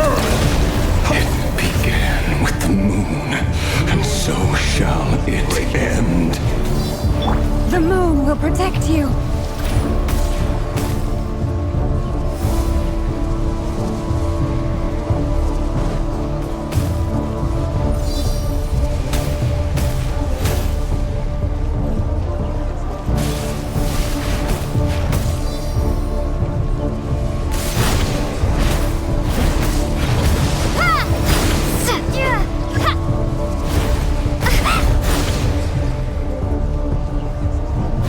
Close your eyes.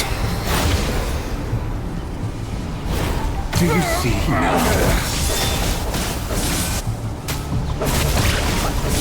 It's a grave situation on here. When will it be as you foretold?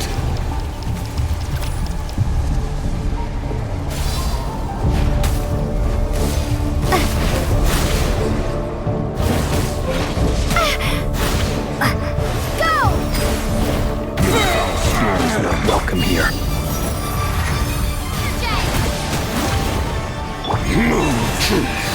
Your little Moonlight heroics is over. Who wants to go first? No.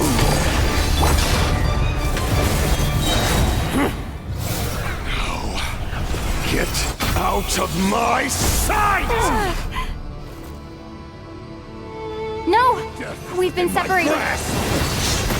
You okay? Nefer, where are the others? Stuck outside the barrier. I guess he really doesn't like us. I told you before, knowing too much is always a death sentence. Be careful what you wish for.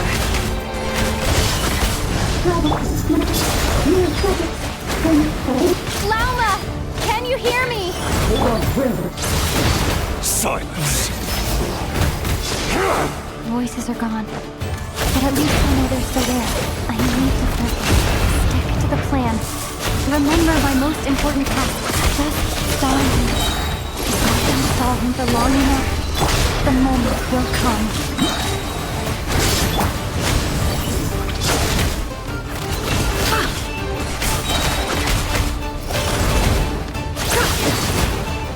No more lies. Seek within.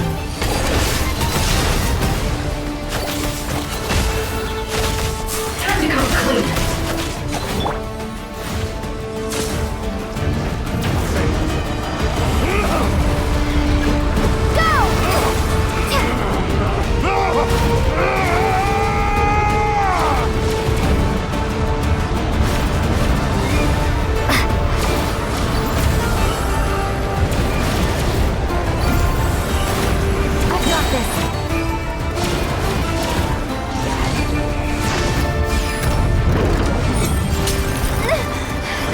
Broken.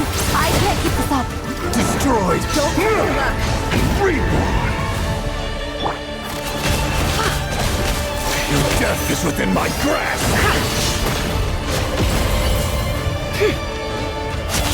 It all adds up. The mystery unravels. Can't hide the truth. Water jet! Destroyed.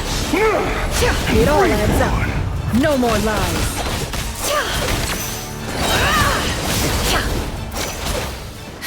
Seek within. It all adds up. Can't hide the truth. Water jet!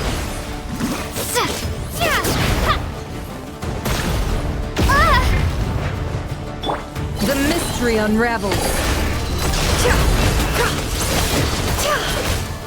It all adds up. Time to come clean. Shameless. Can't hide the truth.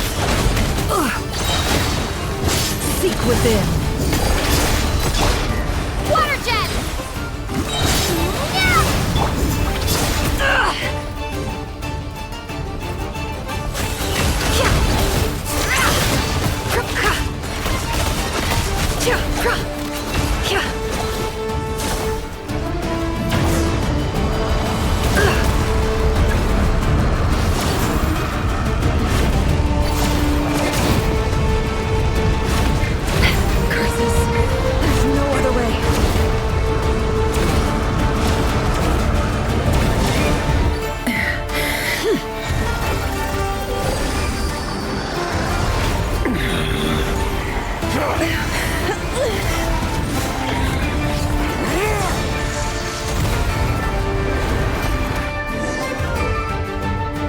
The only way to defeat Rerir is to borrow his own power.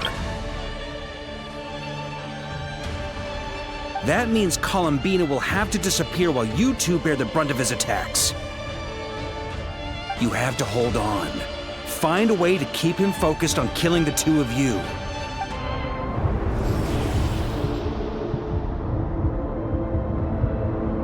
Nefer! Your eyes are bleeding. Soon you will be powerless to resist. And then, I will reduce you to dust. But that dust will plague your memories. Come on, keep holding on. Any other tricks up your sleeve? Let's see them. As entertaining as they are. You've backed yourself into a corner. You don't fool me. I see your fear clear as day. I have to stoke his rage. Make him unleash everything. You fear what you could never defeat. You fear the thought of never being able to save your beloved. You cannot win the fight against fate, Rerir. Is that what you think? Well, now it's your turn to feel afraid!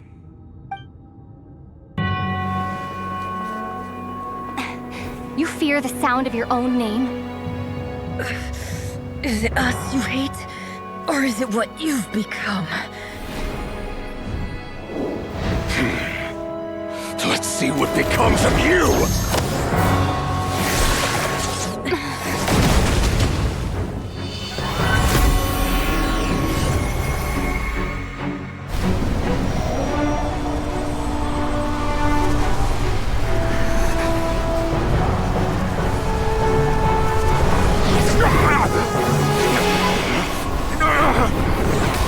What's happening? That power... I've seen it before!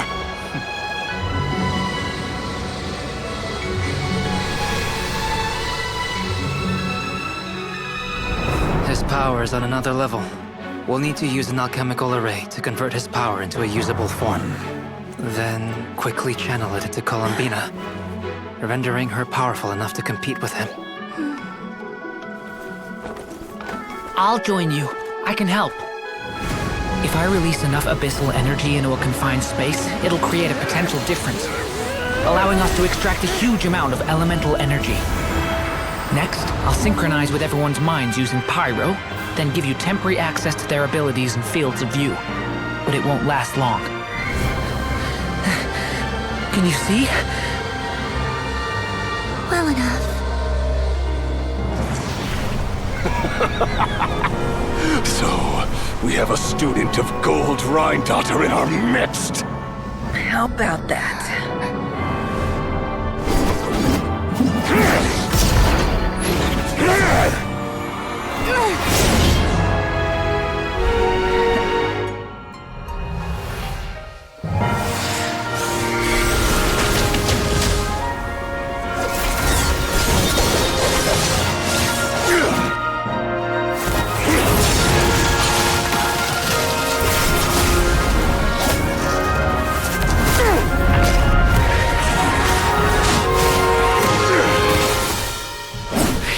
My own power against me?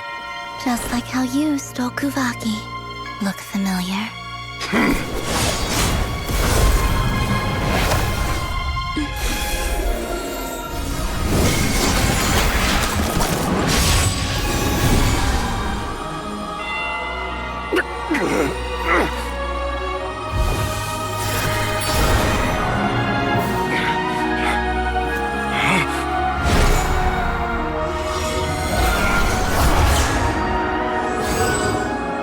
Don't you realize? You don't have the power to hold that gate open! I don't, but someone else does.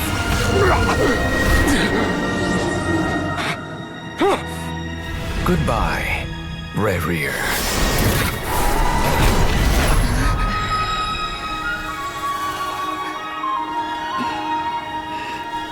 We won.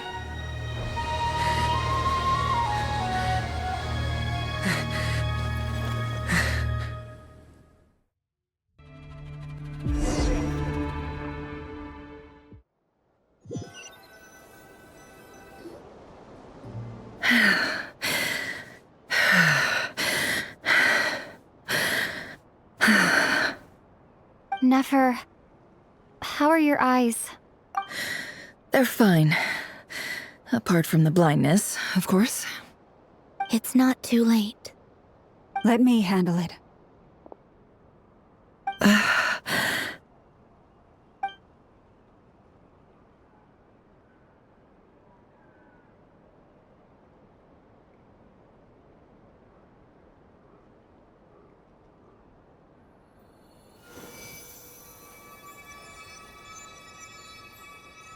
Miss Nefer, it's not like you to lose your composure.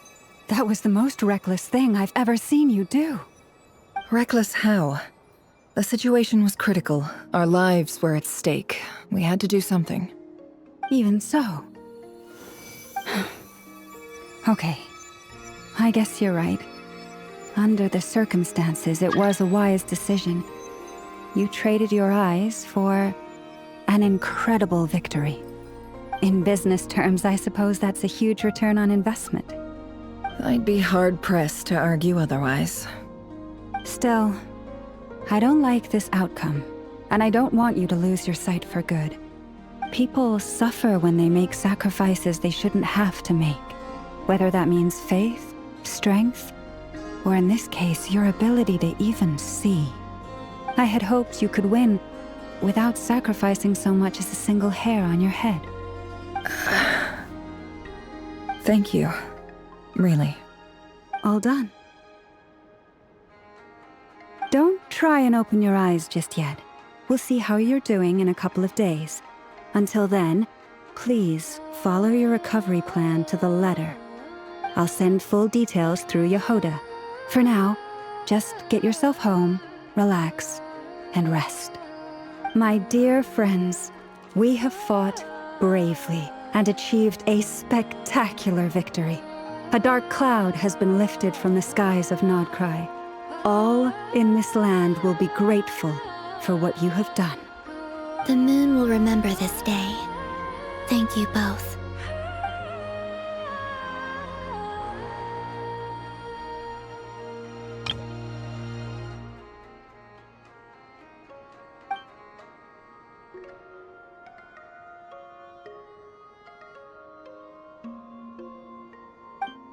There's something I want to let you know. What is it? When Durin connected everyone's minds so I could access their powers, I also felt everything they felt. And since Nefer's eyes were injured, my eyes are hurting now too. Huh. Hold on. Let me try. I only feel the pain. There's no actual damage. I just thought I should tell you. You're right. There's no damage. That's a relief. But I must say, I'm surprised to hear the Kutar share something like this with me. In the past, you never used to open up about yourself. Things are a little different now from how they were. I'm learning to share how I truly feel with my friends. Friends? You have no idea how glad I am to hear that.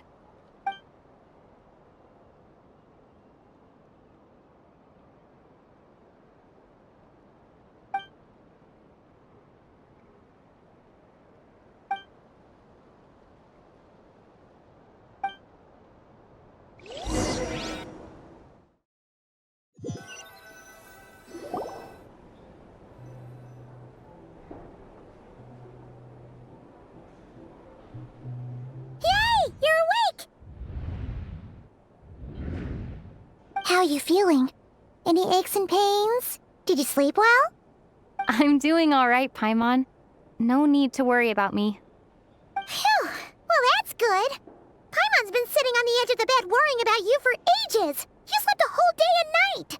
Poor Paimon had to eat all by her lonesome. Glad to hear you didn't starve. How was the food? Well, it wasn't the same without you there to share it. Honestly, Paimon just can't relax when you're not your usual self. She couldn't enjoy the food and settle down to sleep. Well, I'm back to normal now. Oh yeah, and Albedo swung by earlier. He said to tell you to head to the tavern when you woke up. Varka and the others are organizing a victory feast and they want to celebrate with you. He also dropped off some medical supplies, but you seem fit as a fiddle, so guess you won't be needing those. If you're feeling up to it, let's head over now.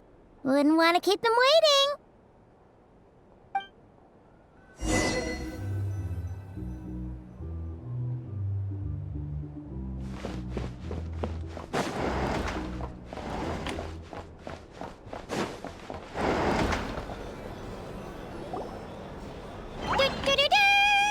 We're here! Oh, Traveler and Paimon! Perfect timing! We were literally just saying how there's no way we're holding this victory feast without you any longer, and we would have postponed it till tomorrow. How are you feeling today? Much better, thanks. Don't worry about me. Relieved to hear it. If that changes, just let me know. Happy to check you over at any time. Yep, we're here for you. Anything you need, just let us know. Oh wait, where's Nefer? How are her eyes doing? Nefer's right over there. I'm sure she'd love to catch up with you.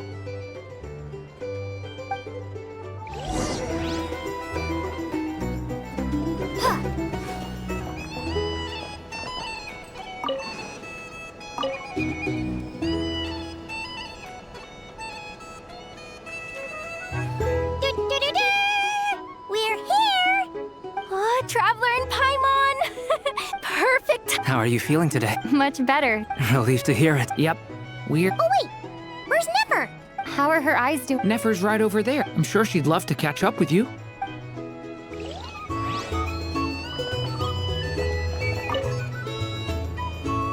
Hello, you. Recovered from the battle? Come on, what do you mean? Of course I'm gonna ask. I care about my friend's well-being, and we are friends, aren't we? Get yourself a drink, you've more than earned it. In fact, today, your drinks are on me. Lord Sangamabe's got you covered. Wow, really? What about Paimon? Has she earned it too? Has she? Please? Well, you haven't been through quite as much as the Traveler, but... what the heck, sure. Yay! Wow! Drinks on Dory! What a historic day. Hey, keep your voice down, or everyone else is gonna want in too. Have you heard anything I've been saying recently? Doing business in Nodcry has been an absolute nightmare. If I'm buying for everyone, I'll... Okay. Paimon will speak more quietly. Jeez. That's more like it. Don't you forget, Lord Sangamabe doesn't just go around buying drinks for anyone and everyone.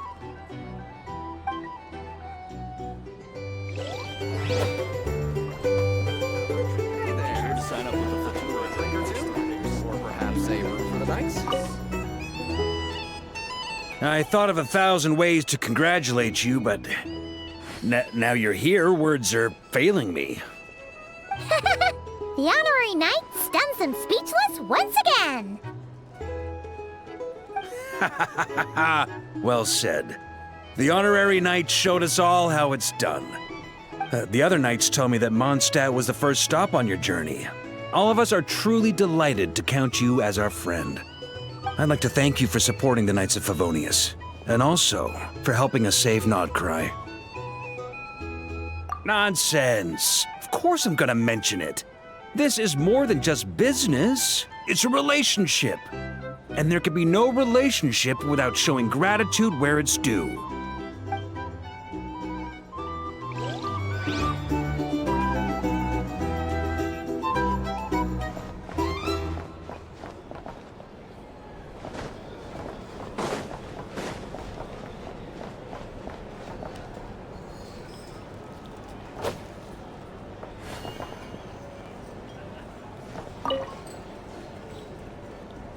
I see you've recovered.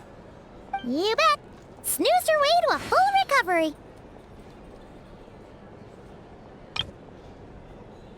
Glad to hear it.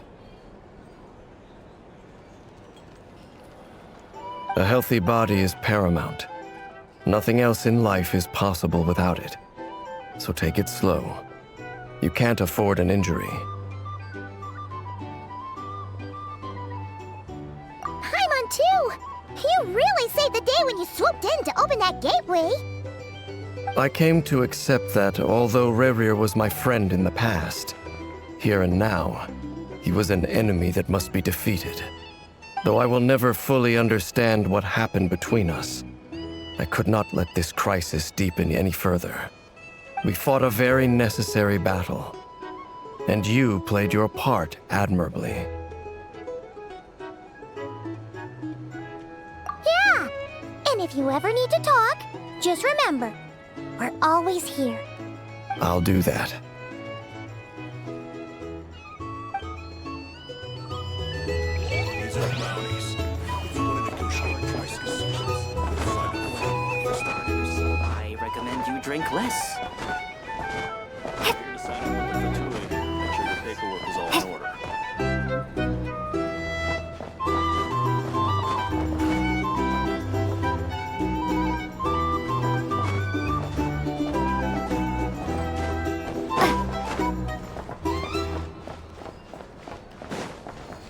Our drink recommendations? Well, for starters, I recommend you drink less. Nefer! Traveler, Paimon, are you recovering well? Turns out that moon chanter has some real talent after all. My eyes were mostly recovered after just a couple days' rest. I can actually open them again now. Yeah, but you gotta be careful.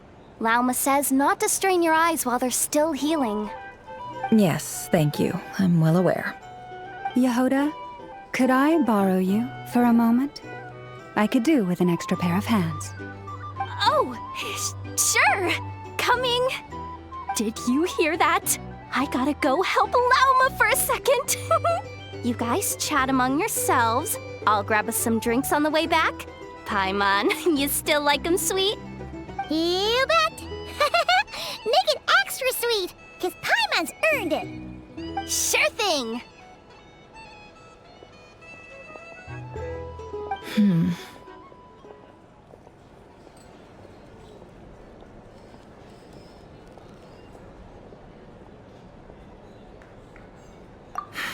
The Raker of Solnari.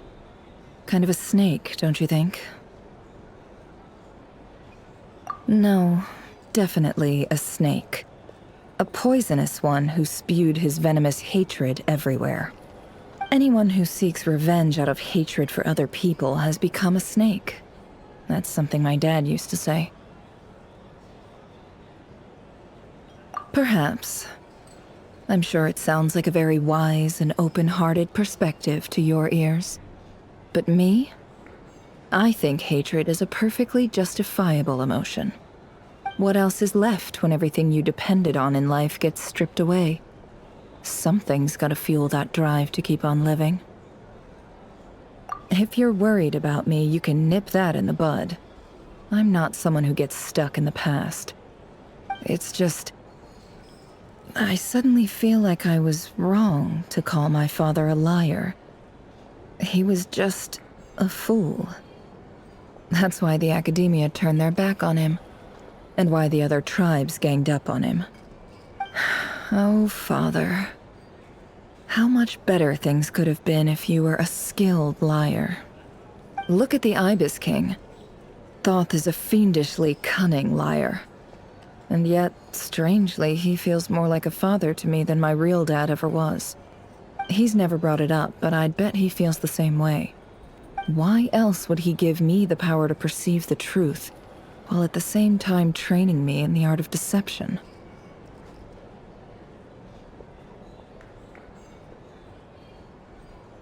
Well, King Deshret banished him to Aru, which is essentially a prison, and posed 3 questions to him.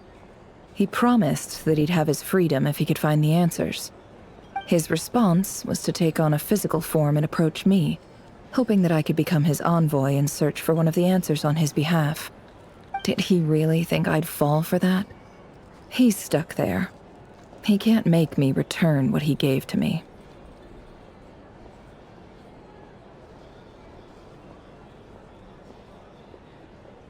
So that's enough for you to decide he's nice, is it? He's a prisoner, and he was scared. So he decided to perform some good deeds to win people's approval. He lives in fear because he's a deceiver. How is Rerir any different? You can't work as a spy your whole life and expect a happy ending. It's preposterous. Yet I can't say I don't understand it. Liars live in the darkness of their own making, but it's still human nature to want to go on living. They say that a liar's soul is the most worthless thing in the world. What do you think?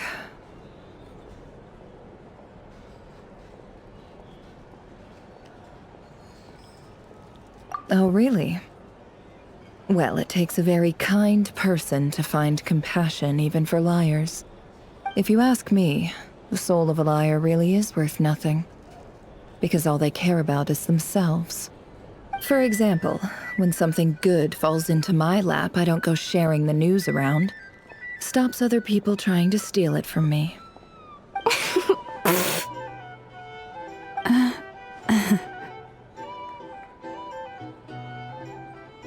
So be it. They have sharp ears. I can't keep anything from them. Wow, is that what it looks like? Well, you all know my past now, and I can't simply eliminate everyone who knows too much. So I guess I just have to put up with you, for the foreseeable future at least.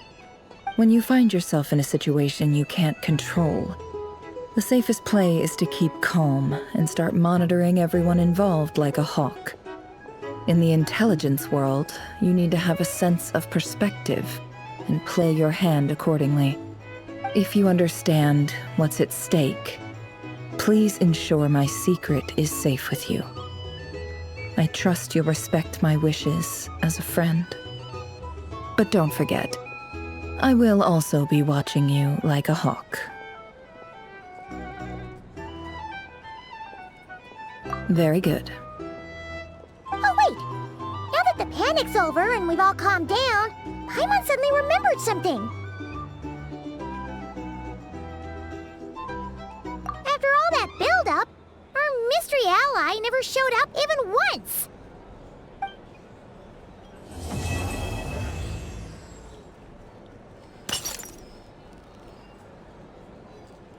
Huh? Am I imagining things?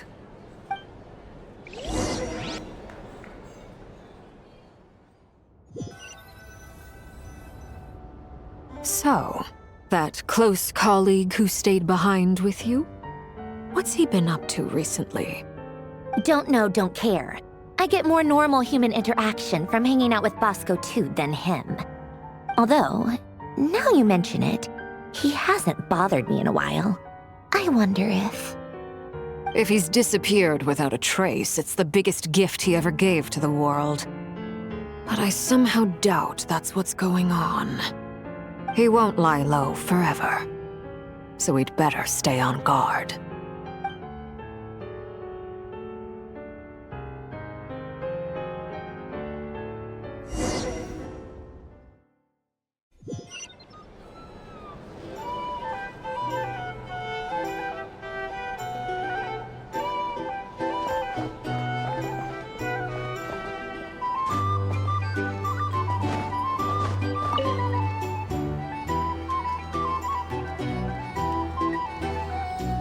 Ah, Lord Sangama Bay.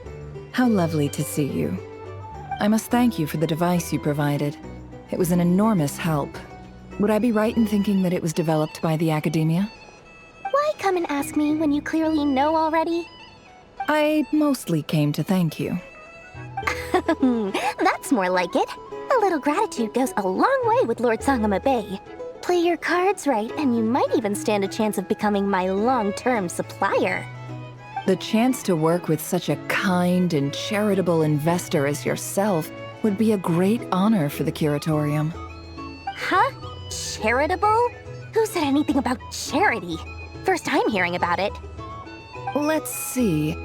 The first plot of land you purchased in Nod Krai, your desert interests, and... Stop! What do you think you're doing? Exposing my investment history! It's nothing to hide from. They're all perfectly legitimate investments. And some of the land you purchased was with the intent of building a sanctuary? Yes, I heard about that too. How did you... You're a curious case, Lord Sangamabe. You don't like people finding out about your good deeds, do you? But I'm afraid no matter how hard you try to keep things under wraps, where there's a will, there's a way. You did it for Sumeru, didn't you? It was empty land that was gonna go to waste otherwise. I figured if I built something there, it might at least get some use in an emergency. Disasters are capricious things. They strike without any warning. I've lost family to a disaster before, and I don't want to lose any friends or business partners if I can help it. My elder sister used to dream of finding a sanctuary. Somewhere with plenty of food, water, and medicine. Where everyone could live happy lives. It was something I looked into, but after discussing things with the Dendro Archon, I decided on a more effective strategy. The tech people handled the tech, and Moneybags provided the Mora. It just made the most sense. It's a pity that so few people know the truth about you. Everyone says that you view everything in terms of Mora, and all you care about is growing your own wealth. So, what's the problem with that? Everyone wants to be rich. It's human nature. So yes, I love Mora, and it's nothing to be ashamed of. But surely you have dreams of your own beyond just making Mora. You don't get it, do you? My dream is to invest in other people's dreams. And, you know, make a nice little slice for myself along the way. Just thinking about it makes me happy. That sweet, sweet sound of Mora. Thank you. For the device? And the pendant. Oh, that. I was just returning a favor. Don't worry about it. Seems like we've both been away from home for a very long time. Yeah. So long that I barely remember what my family even looked like. That would be your mother, father, and sister? Yeah, though it's been years since my sister passed away. It's not like I want to forget them, obviously, but memory can be even more ruthless than the most calculating business person. Beyond a certain point, if something isn't helping you, it just gets rid of it. My sister can't help me now. Slowly but surely, her face is fading from my mind's eye. It's become a vague impression. Not everything will fade. When loved ones pass away, the beautiful memories are the ones that last the longest. Yeah, that's true. If you ask me, that's the one silver lining in all of it. Well, that, plus, I'm sure that life is much better now than it was back then. Oh, absolutely. I have tons of Mora, a big beautiful house, business is booming, and I'm as happy as can be.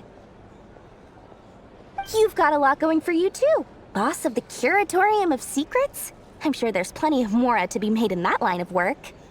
I appreciate the vote of confidence.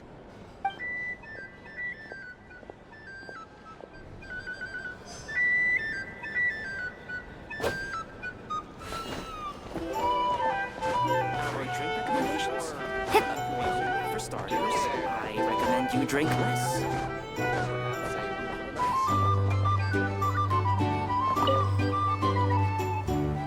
How have you been holding up? Any adverse reactions? If you start to take a turn for the worse, make sure you tell me right away. You don't need to worry about me, Grandmaster. I'm fine. I mean, I barely did anything, so... What? You're too humble, young man. You played an indispensable role in the battle for Krai. We can't thank you enough for your support. Sometimes, when people praise you, it's because you deserve it. The best thing is to accept it calmly and with grace. It's important to learn how to respond to words of admiration. Let's do a quick demonstration. Albedo, that was an incredible feat of alchemy. The pressure was on, but you worked flawlessly at lightning speed to get the job done. Thank you. I can't take all the credit, though. Durin played a big part in forming the alchemical array. See? Did you catch that? A masterclass in how to take a compliment. Okay, yeah. I did work pretty hard to help prepare for the battle. No point denying that. Hey, you guys! Hey, look who's bounced back. Looking good, Traveler. Seems like you've recovered. You won't need to take any more medication. Can I get you a drink? Huh? You know how to order at a bar now? You've sure learned a lot recently. Handling a drinks order is ridiculously simple compared to alchemy. Don't worry, I'll blend into society yet. Paimon believes it. You're clearly a fast learner, just like your brother. To be totally honest, though, Paimon didn't quite follow all the details when you first explained the plan to us. Don't worry, that's completely understandable. Unless you're a student of alchemy, it's hard to grasp the principle and how the process works. To put it in the simplest terms, we saw how our enemy stole the power of Kuvaki. And that gave us the idea of stealing his power to turn it against him. When facing an enemy you have no hope of defeating, it's best not to engage them in battle. So, instead of looking for a way to overpower him, we decided to help Columbina get strong enough to at least stand up to him in a fight. For this to work, we had to analyze his modes of attack, confirm who his main target was, and make sure that he wouldn't go beyond the range of the alchemical array. For added security, we prepared a total of 4 arrays.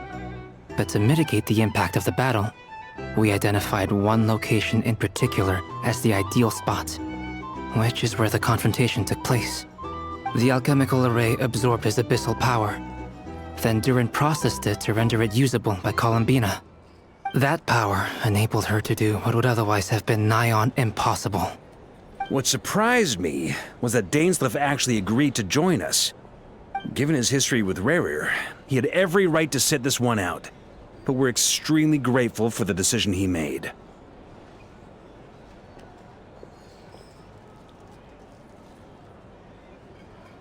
It must have been a painful choice to make.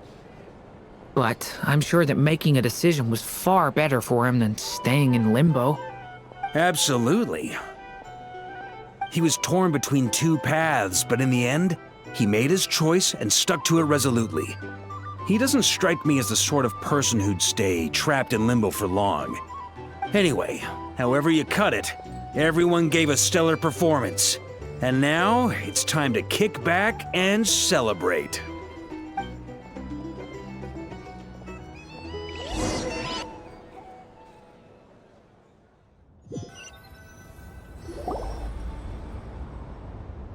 That's the only reason you're here. Yes. I've thought a lot about it. And I've realized that you, me, and Arlecchino should be friends.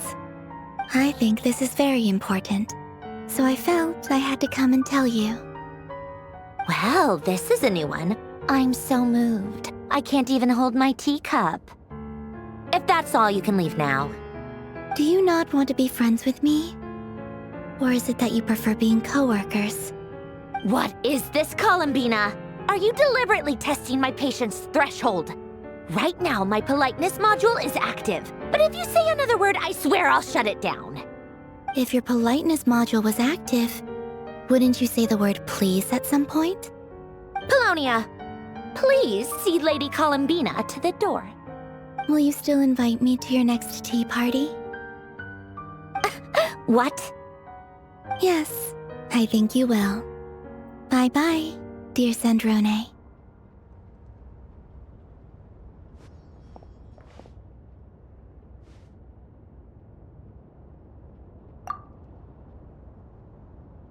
Last time, the Wild Hunt escorted you out. Would you rather I handled it myself this time? We just wanted to, see how you we're doing now that it's all over. Why? Out of concern for my safety? I hope you didn't seriously think that the Rayhir of Solnari would be able to lay so much as a finger upon me, given how prepared I was. Mostly because you kind of helped us out, so we just wanted to check you were okay. Looks like all your robots are fixed, huh?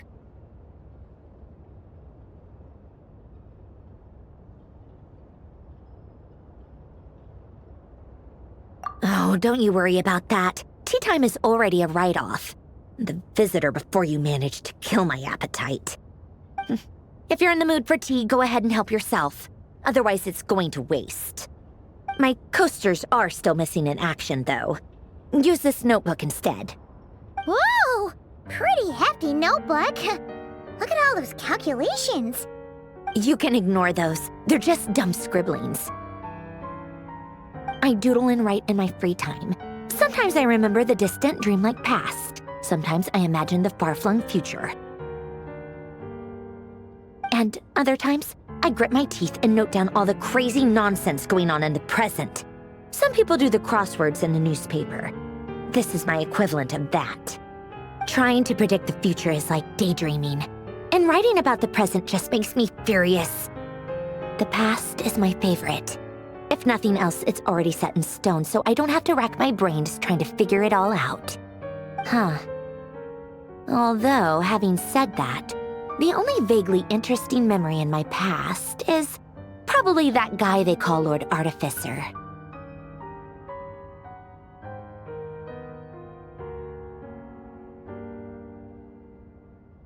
Who else? Pretty much all the mecha and Fontaine are his personal handiwork. Wait, are you saying you know him? Like, personally? As a friend? I mean, I guess we were friendly enough. Yep. In fact, I'm probably the only normal person left who knew him at all.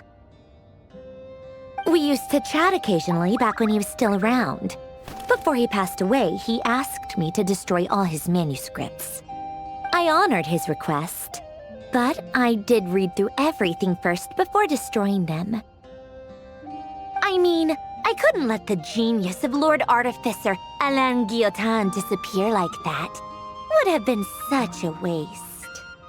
So, that's where the formulas in your notebook are from? I just told you. Those are my equivalent of crossword puzzles. They're just dumb formulas that I solve for fun when I'm bored. Alain's work was like epic poetry. The formulas in my notebook are just silly little riddles in comparison. Not that there's anything bad about them. I mean, at least, solving those riddles isn't going to hurt anyone. Except me, 'cause I lose a few brain cells in the process. Anyway, while we're on the topic, I might as well tell you about what happened to him and his friends. Alain Guillotin had two close buddies, Renee and Jacob. They spent their childhood years together in the Nazissenkreuz Institute.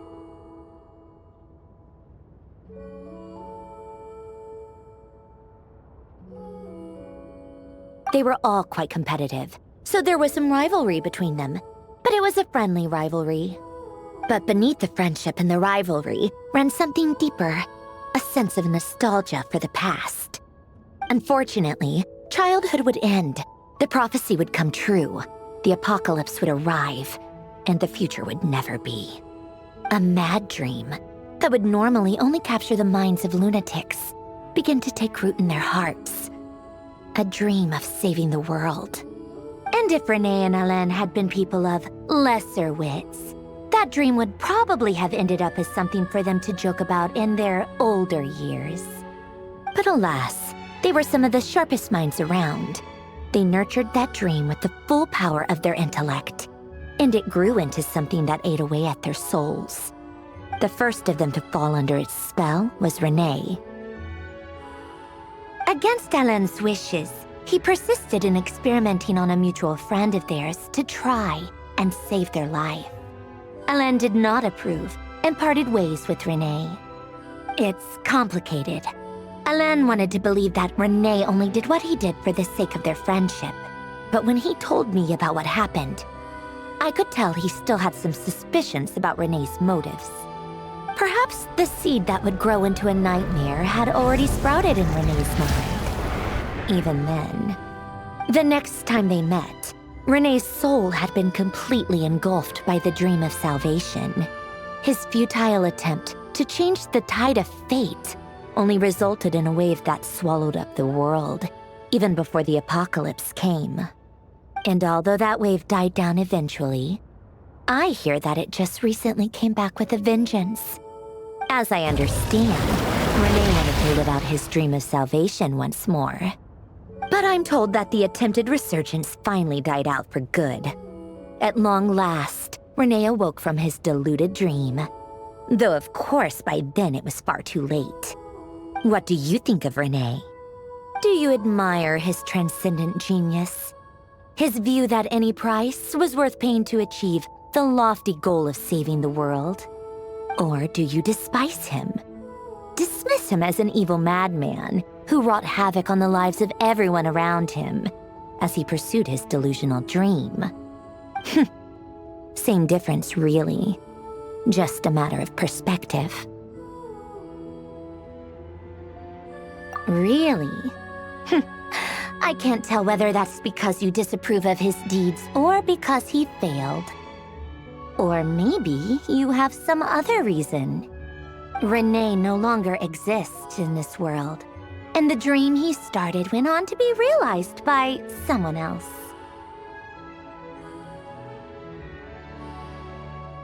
I don't like fanatics who give up their whole lives for their ideology. Nor do I like fools who let their delusions take control. Maybe I could understand if Renee had just been an ordinary person. But he had a sage-like intellect, and still managed to get himself lost in the labyrinth of his own desires. Anyway, that's enough about Renee. Now, moving on to Alain Guillotin, the Lord Artificer. He managed to put a stop to the first storm whipped up by Renee. But after that, Alain lost his friends and family. To his credit, I suppose, the loss of his family and friends was purely a tragic accident.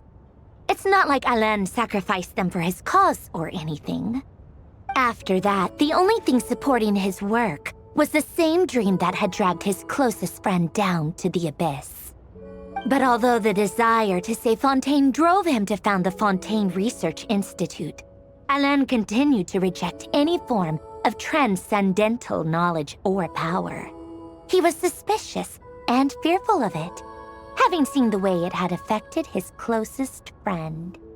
I think that formulas and machines derived solely from human intellect were the only thing that gave him a sense of spiritual comfort. Yet Alain's intellect was simply too great. It barely left him space to breathe in his lifetime. Once he realized that the end of his life was approaching, he finally accepted the truth. The Nazissenkreuz Institute needed someone, and a human being, to see its story through to the end. He quit working on his formulas, trading them in for the fairy tales that had played such a formative role in his childhood, but which he barely touched in his adult life. He told me that the director of the Nazissenkreuz Institute used to read those fairy tales to the children as bedtime stories. Apparently, they worked wonders at sending kids off to sleep. I think that all he wanted at that time in his life was to be able to sleep deeply without being plagued by depression. By that point, nothing else really mattered. At the very end, he laid down to rest in the ruins of the former Nazissenkreuz Institute orphanage, while the Fontaine Research Institute he had founded continued tirelessly with its work. Many years after that, tensions over competing dreams would once again cause a rift, this time between members of the Fontaine Research Institute. But the actions of those fools had nothing at all to do with Alain. And that is the story of two people from the Nazissenkreuz Institute who both wanted to save the world. One went all in on his fantasy of salvation without ever looking back, and ended up calmly sinking to the bottom of the deepest sea. The other sought desperately to burn bright in his life, even though he wasn't sure where he was going. I do sometimes wonder, why is it that people like them have such grand hopes of saving the world? Even the grandest tree starts as a tiny seed. So perhaps, for each of them, their mission to save the world began with a very simple desire: to save themselves. They were young children with friends and family who mattered to them, desires to explore the meaning of life, ambitions to have a successful career. They didn't want to see all of that taken away in one fell swoop. Or maybe they just wanted to find something to anchor themselves within the chaos, to stop them getting quietly swept away by the storms of life. But instead, the search for their own salvation took them down the rocky road laid out by fate. Do you think the desire to save oneself is enough of a justification to try and save the world? The way you said that sounded just like Alain. I asked him the same question back when he was in his prime, putting all of his energy into his work. He gave the exact same answer as you did. No elaboration, just a quick short answer before getting right back to his work. He was always that way. All right, tea time's over. I owe Arlecchino a favor for telling me these stories. I'll have to bring a whole sack of gifts the next time I visit the House of the Hearth. I'm gonna go tinker with Polonia now. You guys can do whatever you want, as long as it doesn't involve interrupting me. Polonia, exit hibernation mode. Begin diagnostics.